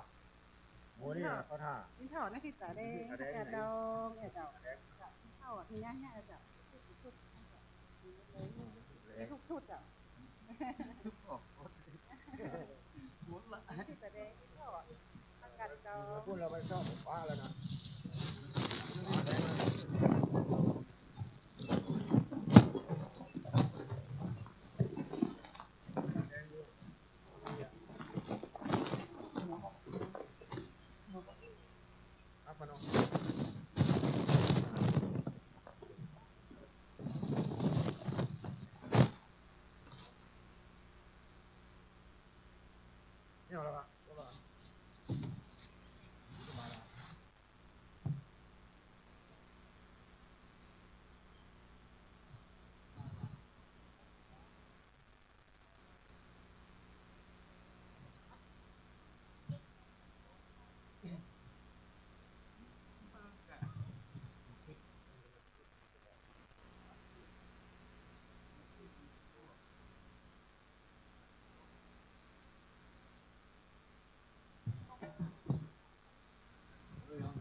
ทำบุญใส่บาตรก็ตามปกติแต่ว่านี่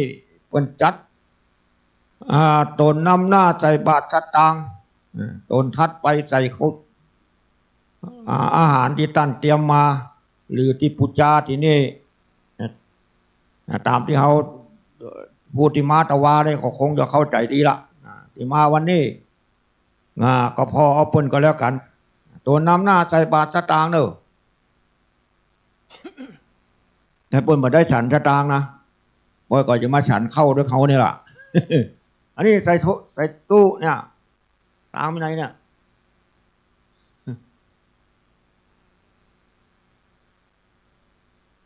เมื่อวันมืดจะมาตานทำตานผิดตรงผิดตายตามปกติก็เตรียมมาได้เนอะ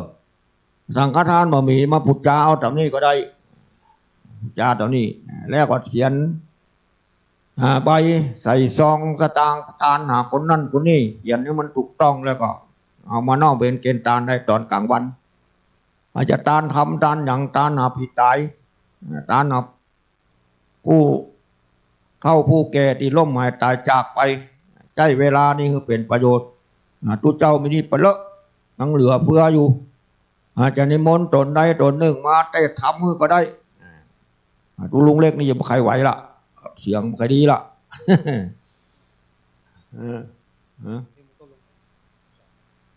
เอาแล้วเนาะ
ได้เวลา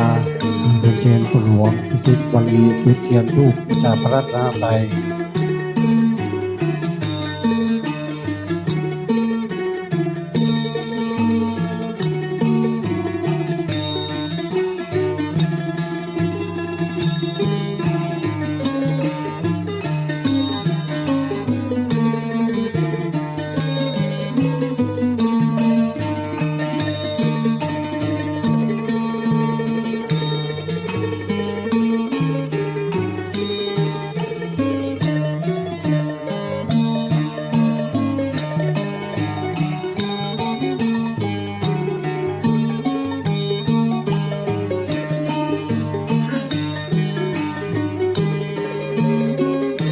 คณะสภาทุกท่านต่อไปเราก็จะได้ทำกิจจาดอกให้ไหว้พระนักนี้อิมินาสกาเลนะพุทธังอาภิปูชยามาอิมินาสกาเลนะธัมมังอาภิปูชยามาอิมินาสกาเลนะสังฆังอาภิปูชยามาอะระหังสัมมาสัมพุทโธภะคะวาพุทธังภะคะวันตังอะภิวาเทมิสวากขาโตภะคะวะตาธัมโมธัมมังนัมมัสสามิสุปฏิปันโนภะคะวะโตสาวกสังโฆสังฆังนะมามิมะยังพันเตวิสาระเนนะสังปัญจศีลานิยาจามาทุติยัมปิมะยังพันเตอิสาระเนนะสังปัญจศีลานิยาจามาตาติยัมปิมะยังปันเตอิสาระเนนะสังปัญจศีลานิยาจามาโออะโอสัมมาสัมพุทธัสสะนะโมตัสสะภะ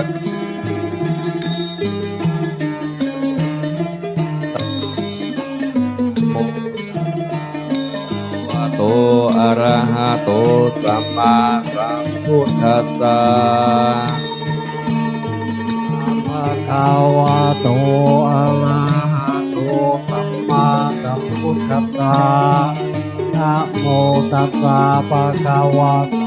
อะระหะโตสัมมาสัมพุทธัสสะนะโมตัสสะภะคะวะโตอะระหะโตสัมมาสัมพุทธัสสะพุทธังสรณังคัจฉามิ ธัมมังสรณังคัจฉามิ ธัมมังสรณังคัจฉามิ ธัมมังสรณังคัจฉามิ สังฆังสรณังคัจฉามิ สังฆังสรณังคัจฉา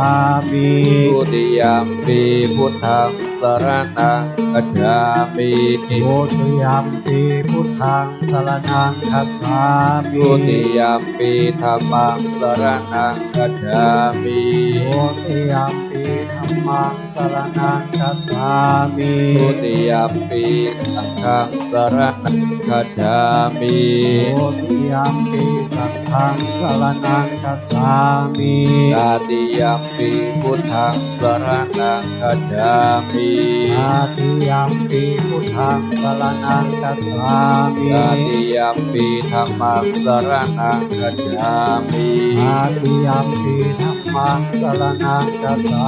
มิ ตาติยัมปิสังฆังสรณังคัจฉามิ อาติยัมปิสังฆ ธังสรณังคัจฉามิ ติสรณะขมนังนิทิตา มะพันเต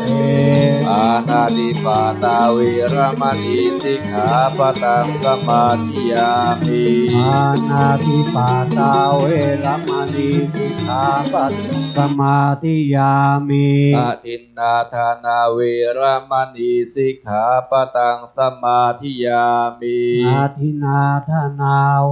ธรรมณีสิกขาปะทังสมาธิยามิ กาเมสุมิจฉาจาราเวรมณีสิกขาปะทังสมาธิยามิ อาเมสุมิชฌาจาราเวรมณีสิกขาปะทังสมาธิยามิ มุสาวาทาเวรมณีสิกขาปะทังสมาธิยามิ มุสาวะอาเวรมณีสิกขาปะทังสมาธิยามิ สุราเมรยมัชฌะปมาทัฏฐานา เวรมณีสิกขาปะทังสมาธิยามิ สุราเมรยมัชฌะปมาตฐานาเวรมณีสิกขาปะทังสมาธิยามิ อิมานิปัญจสิกขาปทานิสีเลนะสุขติงยันติสีเลนะโภคสัมปทาสีเลนะนิพุติงยันติตัสสะอาสีลังวิโสทะเย สาธุโยมสันนิสีโนวลัมโพธิมุเลมาลังสัสเสนังมาจีวิจโยสัมโพธิมากันจีวานันตัญญาลนุโยโลกุตโมสังปนามามิปุถังสังปนามามิธัมมังสังปนามามิสังฆังสาธุสาธุอหังวันตามิตังโนสัพพวัตถุปุจุปกรณวิเศษตันังวราทากินยากาญะตัวเลวจีตัวเลมโนตัวเลสันจิจาปมเตนวาสันจิจาปมเตนวาอธิตะโตสังปัจจุปนโตสังสัพพังโตสังขมันตุโนสุนันตุปนโตเจตนานากาอินโตญามะปัตนิจากุตาสิริอามาพิธานาอวาสจัตอาลาปุวากาตนาดาอตุมเหหิอนุโมตมานาฟังลาบุเทวาตันเต้าอยู่ด่านดาวเกกงไข่ทอลนีพื้นแผ่นตะไลพระนมแผ่นดินกรมตัวทุกดาวของแก่เต้าดาวดวงนี้อยู่ในหน้าที่นั้นน้ำทุกเถินธรรมสาราสลีตังเสญญาและวลีตังกิริปาปเตสุเลมากมันมีตั้งกลุ่มพันกันตาปายักมเหสีไตลามีเอาเวจีทิราชเต้ายมพิบาลจตุโลกสังสีองค์การจอมเจียงเต้าราชองค์อินอมรินทร์จันทร์ฟ้าโสกามาวัตลาเจิญมาตั้งโคงโสลาซาแผ่ถึงพรมวันมาตลาดต่อเต้าเนวสัญญาเจิญมาปัตตานุโมทนาลวดเป็นสิกขีพยานใจยิงเมื่อถวายแด่พระอินทร์เจ้าฟ้าวาวันนี้สตาบุตรบำเพ็ญทานนั่นจงจักมีเตียงแต่ดีกุศลาสีวันนี้นามีเหลือแลขอปลายแปรถึงผมมาโลกาอากาศเทวดาถึงอินพรหมจุดาวตังจาตุโลกาบาลเต้าตังสีนางธรณีสาลีกุตามาตนจำบนเป็นอันมากเทวดาหักษาเงาห่อเงินขาวาดพุทธศาสนังตั้งลาหูโนปคาตตั้งอาริยเมตไตรเจ้าตนองอาจตนที่จะเกิดมาโผดมนุษย์สัจจ์เมื่อไปรุนขอส่วนบุญอากาศดังเจ้าจัดอิกาดังปริญญาสามิภาษาเจ้าตนบุญหลายเจนข้าขุนเป็นแดนแสนเจนข้าเอสอาสัตเหนือนาแผ่นดินดังสีดินดินและผงดินราสบุตรทั้งหลายไอจูตนจูตัวสัตว์นั่นจูจักมีเตียงแต่ดีหลีโนธรรมวนะโมวิสุทธเวนะตังพุทธังคังกายเยนวาจามนาสาสะปังโตตุโนนะโมตัสสะภะคะวะโตอะระหะโตสัมมาสัมพุทธัสสะนะโมตัสสะอะระหะโต สัมมาสัมพุทธัสสะนะโมตัสสะภะคะวะโตอะระหะโตสัมมาสัมพุทธัสสะอิมานิมะยังพันเตภัตตาภิกขุสังฆัสสะโอยามะโนปันโออิมานิสานิ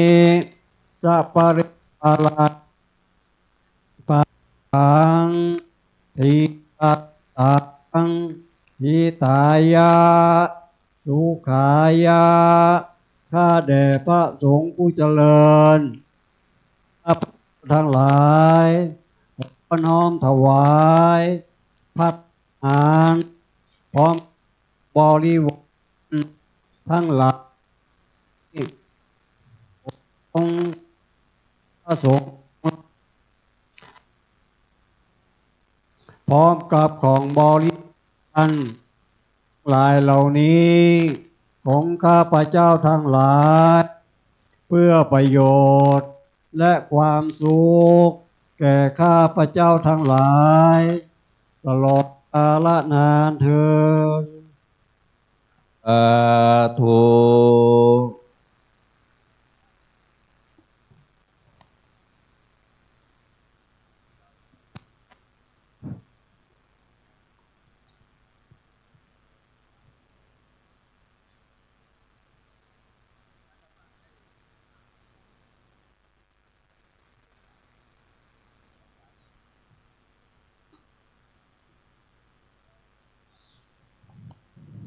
ยะถาวาริวหาปุราปริปุเรนติสาคารังเอวะเมวะอิโตทินังเปตานังอุปกปปติอิจิตังปฏิตังตุมหังกิปะเมวะสมิจจตุสัพเพปุเรนตุสังกปาจันโทปนรโสยะถามณิโชติรโสยะถาติโยอวิวาจันตุสัพพะโรโควินาศตุมาเตภวัตวันตรายสุขีทีกายุโกภวะอภิวาทนาสิริสานิจังวุฒาปจายโนจตารโรวัฏานิอายุวันโนสุขังภาลังอายุวัฏโกธนาวัฏโกสิริวัฏโกยสวัฏภาลาวัฏโกวันนาวัฏโก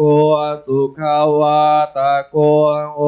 ตุสัพพทาทุกขโรกพยาวิราโสกาสัตุจุปัต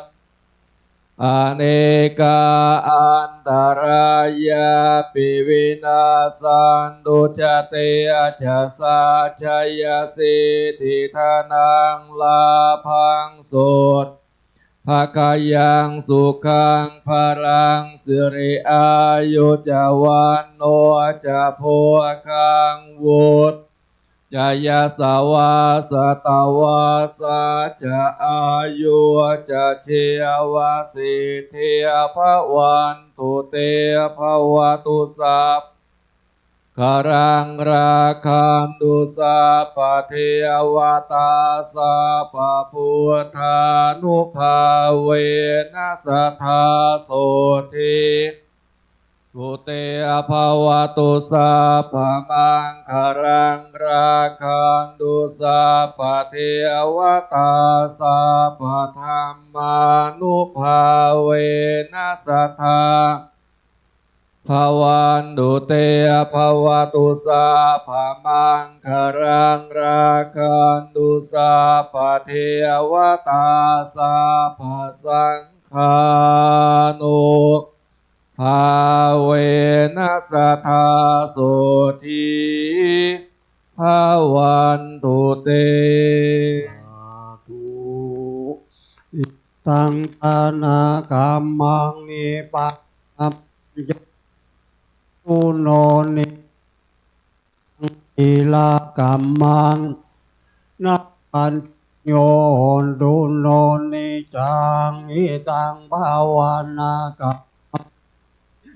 ปัญจโยโหนตุโนนิจังยังกินจิโกสัสลังกาตาปังกัมมังสัมเพหิอัมเหหิกาตังโนอนุโมทันโตสุนันตุปนโตเยเทวาสามิงทาเออันกาตากันทาโหตุสัมปัสสะทาสุขีอาตานังปะเลหลันตุมาตาปิตาตาโหตุตุสัมปะโมจันตุสัมเพยาตากาสุขีตาโหตุปะโมจันตุสัมเพ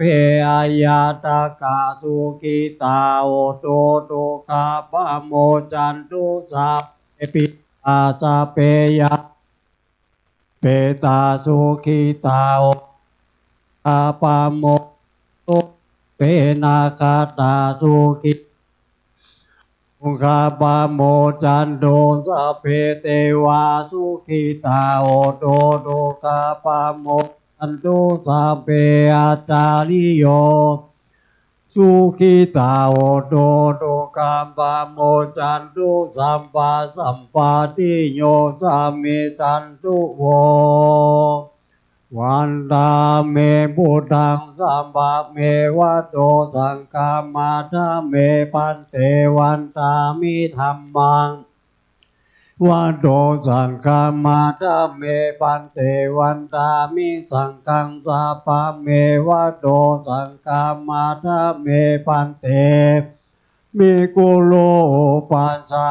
จาริเยสัมภะเมวันโตสังฆามาทาเมปันเตวันตามิกัมมัฏฐานังเมวันโตสังฆามาทาเมปันเตวันตามิอาลาเมปัตตาสีมายังสัพพะเมสังฆามันทาเมปันเตวันตามิเจติยังสัพพังสัพพะทาเนสุปาติติตาสลิละธาตุปุถิงโบทาโลปังสักขังสัตตานาคโอเกเตวะโลเกปัมมาโลเกจัมโพอิเปอิสาลิละธาตุโยเกสาธาตุโยอะละหันตาธาตุโยเจติยังกันตากุติงตุลาสิติสาเสตัมมากันเตสะเปสังปาตาเจติยังอาหังวันตามิสะปะโสวันตามิปันเตสาปังอาปาลาทังกัมมาทะเมปันเตมยากาตังปุญญังสาอนุโมติตาปังสามินากาตังปุญญังไมหังสาตาปังสาธุสาธุอนุโมตามิยัตตาโรธรรมาวัฏันติอายุวันโนสุขังพระลา ทุลาภะเนอทุกท่านหันทธานิมยังพันเตอปุตสามาปาหุกิจามยังปาหุกาลนิยา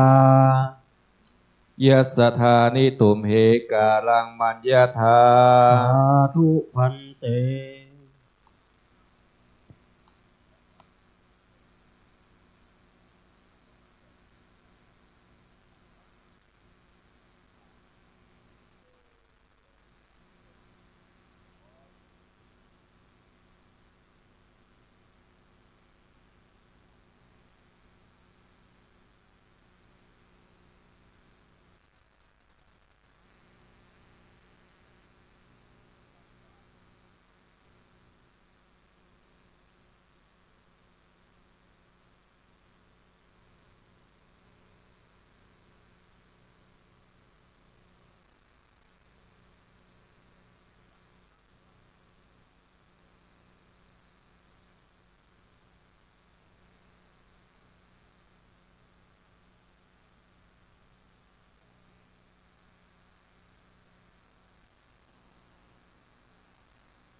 ล่มที่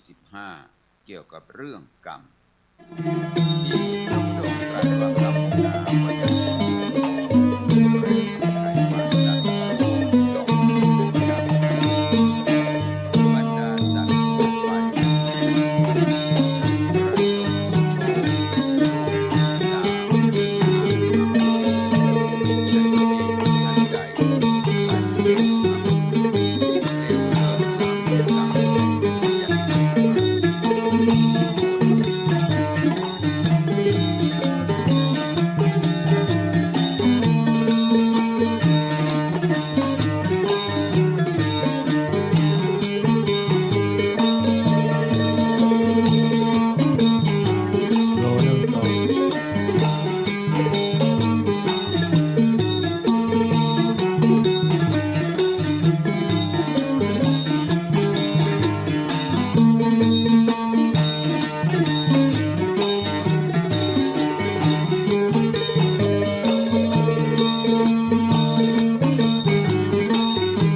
จะนำยานักคนนาเนิน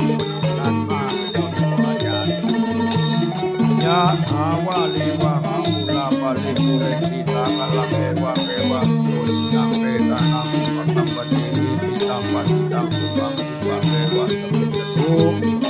สัพเพปุเรนตุสังกปาจันโตปนะละโสยะธามานิโตติละโสยะธาดีละอาจในวันนี้ก็เป็นวันดีที่มีวันพิเศษนั่นหมายมีภูละตถาป้อนานสุวรรณชัยนาอ้อมญาติกาครอบครัวลูกหลานที่บ้านทุกคนก็ได้พากันมนุษย์มาตกแต่งเมืองก้อมน้อมนำมายังมาผ้าไตรหนึ่งชุดจตุปัจจัยใจยะวัตถุทานทั้งหลายมวลถึงนี้มาทาปันนะถวายเป็นทานจากอุทิศบุญกุศลไปหายังผู้มรณาไปสู่กรนรกไปหน้าผู้มีนามขรชื่อว่าพระวิชัยใจเฉพาะแม่นว่าพระวิชัยใจเฉพาะได้วางเจตนาอารมณ์อะไรจิตใจไปบ่จ้างไปตกต้องวางจตุละอบายได้กลายเป็นผีและเป็นเปรตทุกขเวทนาร้อนบ่ได้อาบจับบ่ได้กินบ่ดีก็ขออัญเชิญยังมาเจติขาเทวบุตรเทวดาตนมีอิทธิฤทธิ์ที่จงมาแนะนำเอากุศลส่วนบุญทั้งหลายมวลถึงนี้เฮือใดไปทุกไปจอดไปรอดไปเถิงแม่นไปรอดเมื่อเจ้าก็จงกลับกลายเป็นเขาง่ายแม่นไปรอดเมื่อควายก็จงกลับกลายเป็นแผ่นเสื้อและแผ่นผ้าแม่นไปรอดเมื่อล่าก็จงกลับกลายเป็นเขาทิพน้ำทิพอาภาลนะเสือศาสตร์อาสนาไปปากกดจดเสือต่อหน้าตันตาจังดวงวิญญาณของพระวิชัยฮือใดสะเวยฮือใดบริโภคในการนั่นถึงจะมีตามอัฏฐกถาบาลีแห่งองค์ตรีสัพพันดูเตชนาไว้ว่ายันตโภทักขินาทินาสังกัมหิตุปฏิทิตาทิฆาลตังตายสาธานาโตอุปกัมปติโสยาทิตโมจายังนิทัตติโตเวทนาปูชาจากตาอุราลาบาลัญจาภิกขุนามานุปตินังตุมิปุญญังปฏิตังอนาปาการตีแม่นเจโตปานิธานาโทด้วยอำนาจแห่งบุญนี้มีมากจงย้อนมาปกปักรักษาชีวิตครอบครัวของตาล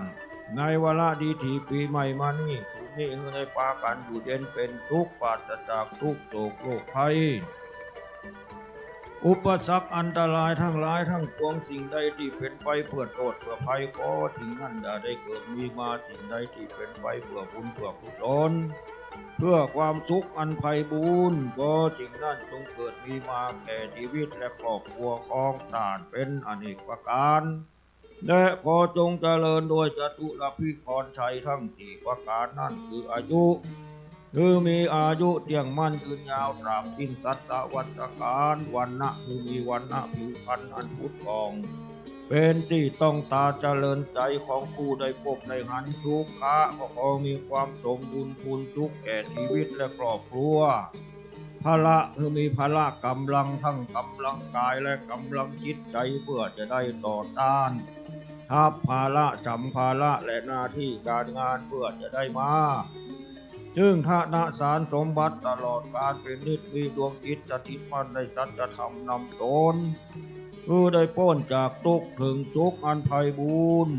เราคือมรรคผลนิพพานเหมือนกันทุกท่านทุกคนจะจิตติตานังละปังโสติปากัญญังทุกขังพลัง สิริอายุจาวันโนจะโพคังพุทธิจะยัสสวาตตะวัตตะจะอายุจะอิวะอิติภวันตุเตอายุวัตโตสุขังปะอยู่ยืนๆนะปะนะเด้อ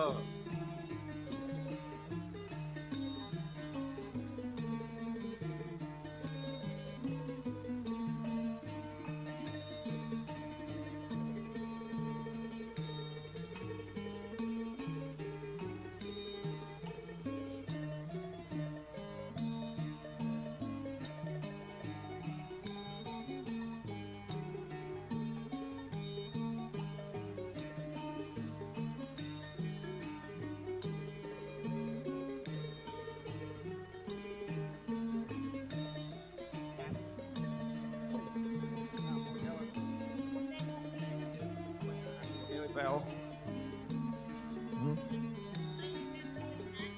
เดี๋ยว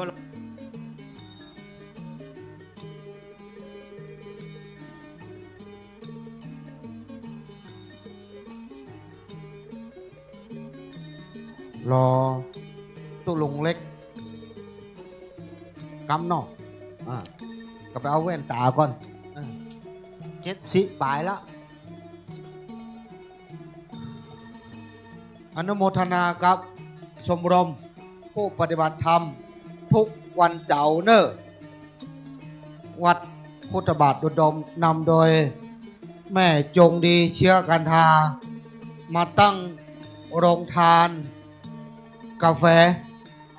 มาตั้งกาแฟขนมเหรอขนมเหรอขนมเหรอขนมฮังเพิ่งขนมฮังเพิ่งตัวเนอขนมฮังเพิ่งหลวงปู่โดย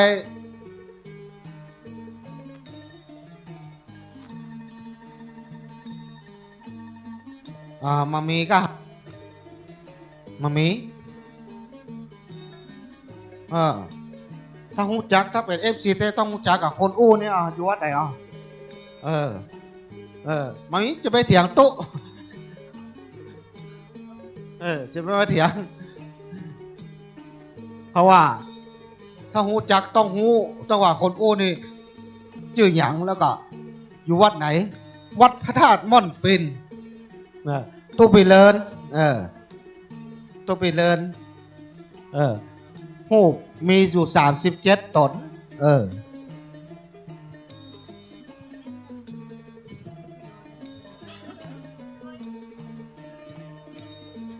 ยะถาวาลีวะหาปุลาปะลิปุเรนติสากัลลังเอวะเปวะอิโตตินังเปตานังอุปกัมปติอิติตังปฏิตังตุมังกิปะเปวะสมิจตุสัพเพปุเรนตุสังกปา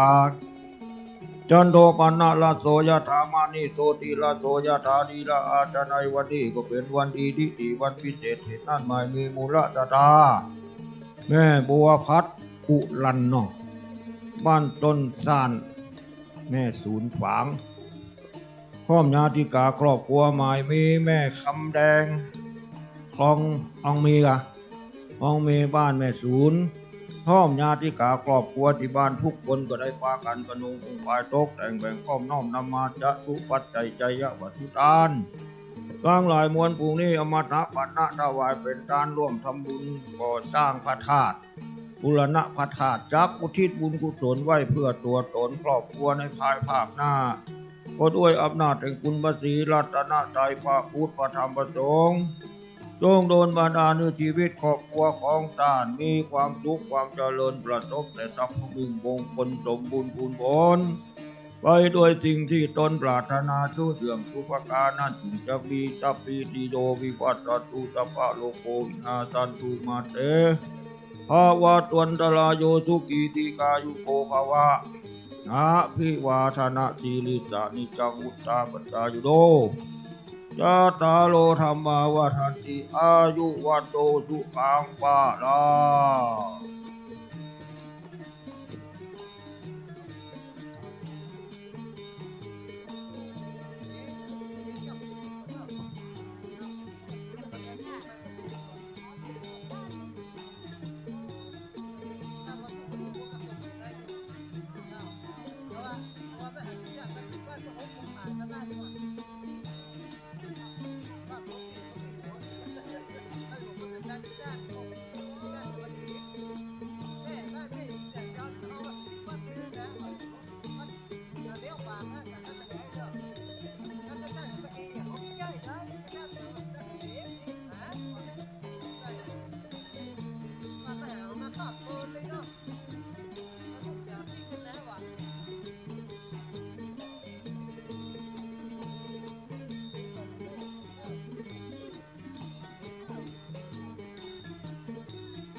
ตอนกลางวันนี่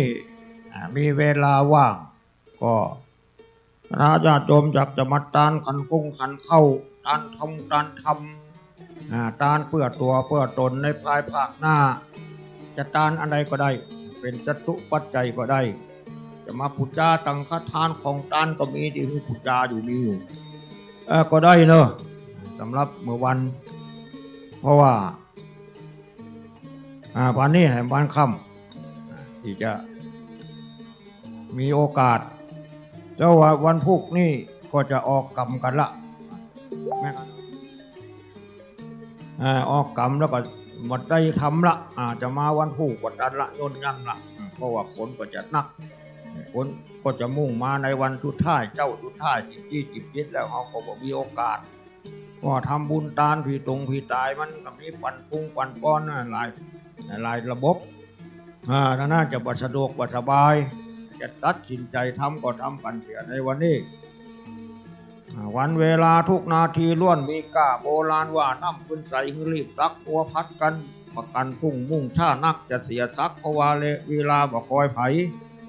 เทกชีวิตมันก็ล่วงไปบ่คอยยุดอ้อมกับทุดสังขารพานหมดไม่คิดจะประกอบกรรมทำสิ่งใดเร่งทำในวันนี้จะดีวันนี้จึงเป็นวันดีทุกวันนะถ้าหากว่ามาทำบุญแล้วนะทุกเจ้าถึงว่าอาจจะในวันนี้ก็เป็นวันดี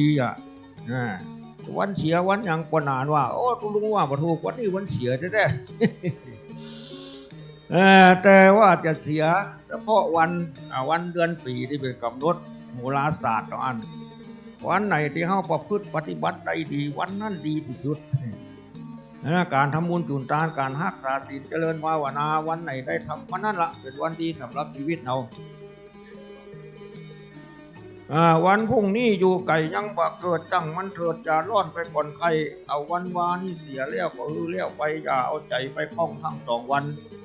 ถ้าวันนี้สดชื่นละลื่นจิตอย่าไปคิดหน้าหลังมาข้างฝันสิ่งที่เลี้ยวไปก็เลี้ยวกันสิ่งที่ฝันยังไม่มาอย่าอาวรณ์เชิญชวนเนอะวันนี้มีโอกาส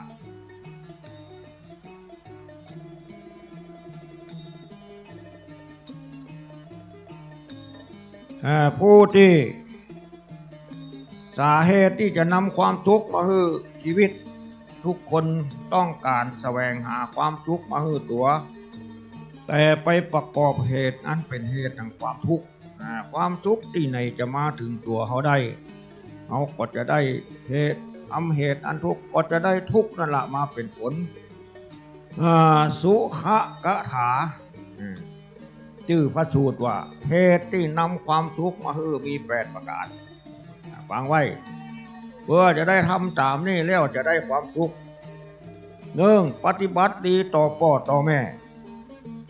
2. ปฏิบัติ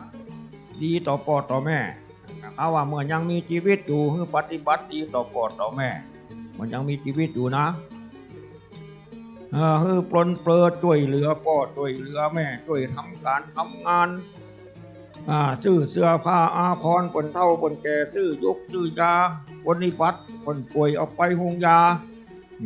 ยกยาอย่างเต็มที่สละเงินสละทองเต็มที่เพื่อนเสียชีวิตไปทำบุญถุนทานไปหาอุทิศบุญไปหาอันนี้เรียกว่าปฏิบัติดีต่อพ่อต่อแม่ต่อมาปฏิบัติดีต่อสมณะก็หมายถึงพระสงฆ์องค์เนนที่ผู้มีศีลมีธรรม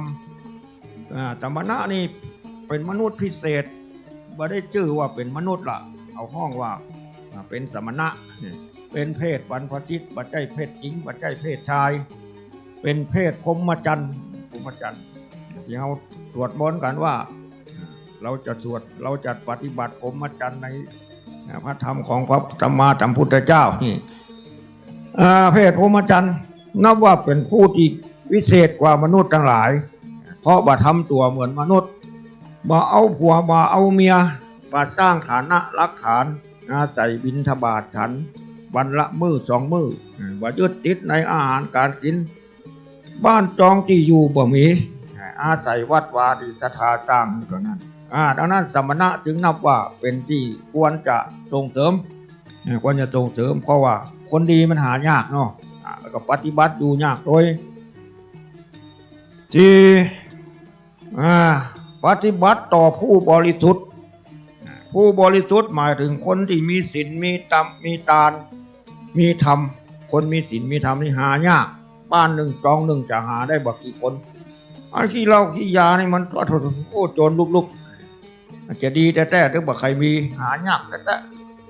แต่ผู้บริสุทธิ์นี่หายากเอาบอกควรลบหลู่ดูถูกบอกควรคัดขวางความบริสุทธิ์ของบุคคลที่เป็นผู้บริสุทธิ์นี่ควรสนับสนุนควรปฏิบัติตีต่อมันเพื่อความเคารพน่าจะเป็นมงคลแก่ชีวิตรักษาศีล5ศีล8ศีล10ศีล200เจ้า7โอ้ข้อที่5นี่จะนำความสุขมาให้นะเหตุ8ประการนะ6มีศรัทธาตั้งมั่นมีศรัทธาตั้งมั่นหมายความว่าเขาเป็นชาวพุทธก็มีความศรัทธาเชื่อมั่นในพระพุทธพระธรรมพระสงฆ์เชื่อในพระธรรมคำสอนเชื่อว่าทำดีได้ดีทำชั่วได้ชั่วมีจริงบาปบุญมีจริงนรกสวรรค์มีจริงโลกหน้าโลกหลังมีจริงเรามีความศรัทธาเชื่อมั่นก็จะนำความทุกข์มาให้7ได้ปัญญาคนเราจะได้ปัญญาก็ได้การฟังนี่แหละลุงอู้ไม้นี่บทเดียวได้ก็ให้ปัญญาแก่ท่านนั่นแหละที่ได้ศึกษาห้ามเฮียนมาระหว่างที่บวชแล้วปัญญาอย่างเรามีกระบาดอย่างเดียวเราวันอ่านหนังสืออย่างเดียวอ่านหนังสือติ๊กหนังสือธรรมะนั่นแหละ ก็ได้ปัญญามาบอกมากล่าวถ้าได้ปัญญาก็จะนำความทุกข์มาให้8มาทำบาปมาทำกรรมอันเป็นบาปเป็นของชั่วทั้งปวงคือทุกชนิดบาปน่าจะเป็นตั้งกายตั้งวาจาตั้งกายก็บ่ฆ่าสัตว์ตัดชีวิตบ่ลักขโมยบ่ปล้นสะดมบ่ยักยอกบ่หลอกลวงบ่ต้มตุ๋นบ่กล้าผินกัญชายาบ้าบ่ประหัตประหารสัตว์เล็กสัตว์น้อยอันนี้เรียกว่ากายบริสุทธิ์ตั้งวาจาก็บ่แจ้งบ่ด่าบ่ดุบ่เดือดวาจาเรียบร้อยอ่อนหวานบ่ติเตียนนินตาผู้นั่นผู้นี้อันนี้ก็เรียกว่าทางวาจาดังนั้นบ่ทำบาปทั้งปวงก็จะเป็นสุขเหตุที่นำความสุขมาให้มี8ประการเนอะ8ประการ1ปฏิบัติต่อพ่อ2ปฏิบัติต่อแม่3ปฏิบัติต่อสมณะ4ปฏิบัติต่อผู้บริสุทธิ์5รักษาศีล6มีศรัทธาตั้งมั่น7มีปัญญา8บ่ทำความชั่วทั้งปวงเหตุที่นำความสุขมาให้ความทุกข์มาให้นี่หมอมีอย่างฟ้องจะบอกแค่2เหตุนี้เดียวอีกอย่างละ เหตุที่นำความทุกข์มาให้นี่มี8ประการอย่างเดียวกันนี่ละ1มารักษาศีล2เป็นคนขี้โคตร3หันแก่ตัวนี่ไล่กาดของกูเนี่ยกันในตัว4ปรารถนาชั่วเป็นปรารถนาดีวัดวาเข้าวัดเข้าวารักษาศีลรักษาธรรมมันก้นตัดชีวิตเรากินเบียร์กินกัญชานี่ปรารถนาชั่วเมื่อมีความสุขตานีขี้เหนียวบ่ยอมกินเฮือตานบ่ได้กินดีกินล้ำบ่ได้แบ่งได้ปันอย่างเฮือไปบ่ยอมแบ่งปันเฮือไปตานีขี้เหนียว6โอ้อวดคุยโวโอ้อวดว่าข้านี่อย่างนั้นหาดีอย่างนี้ใครไปเหมือนหาทุกคนแต่มึงนี่หาดีหรือคนมดนี่ก็6โอ้อวดนำความทุกข์มาให้เนอะ7บะละอายแก่ใจบะละอายแก่ใจบะละอายต่อบาปต่อกรรม8บะกลัวบาปบะกลัวกรรมอาจจะทำความชั่วได้เต็มที่ในเมื่อมีไผหู้ไปหันทั้ง8ประการนี้เป็นเหตุที่นำความทุกข์มาให้เนอะ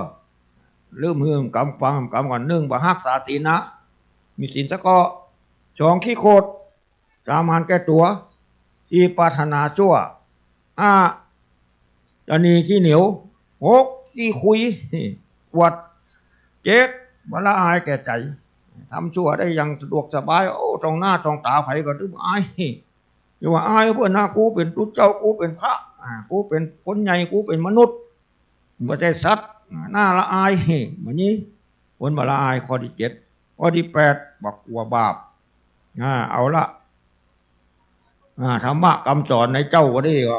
มาแบ่งมือกันฟังเพียงเล็กน้อยเดี๋ยวก็จะยั่งคำก่อนเนอะไอ้จะกินจะตานก็โดยห้องลุงเนอะ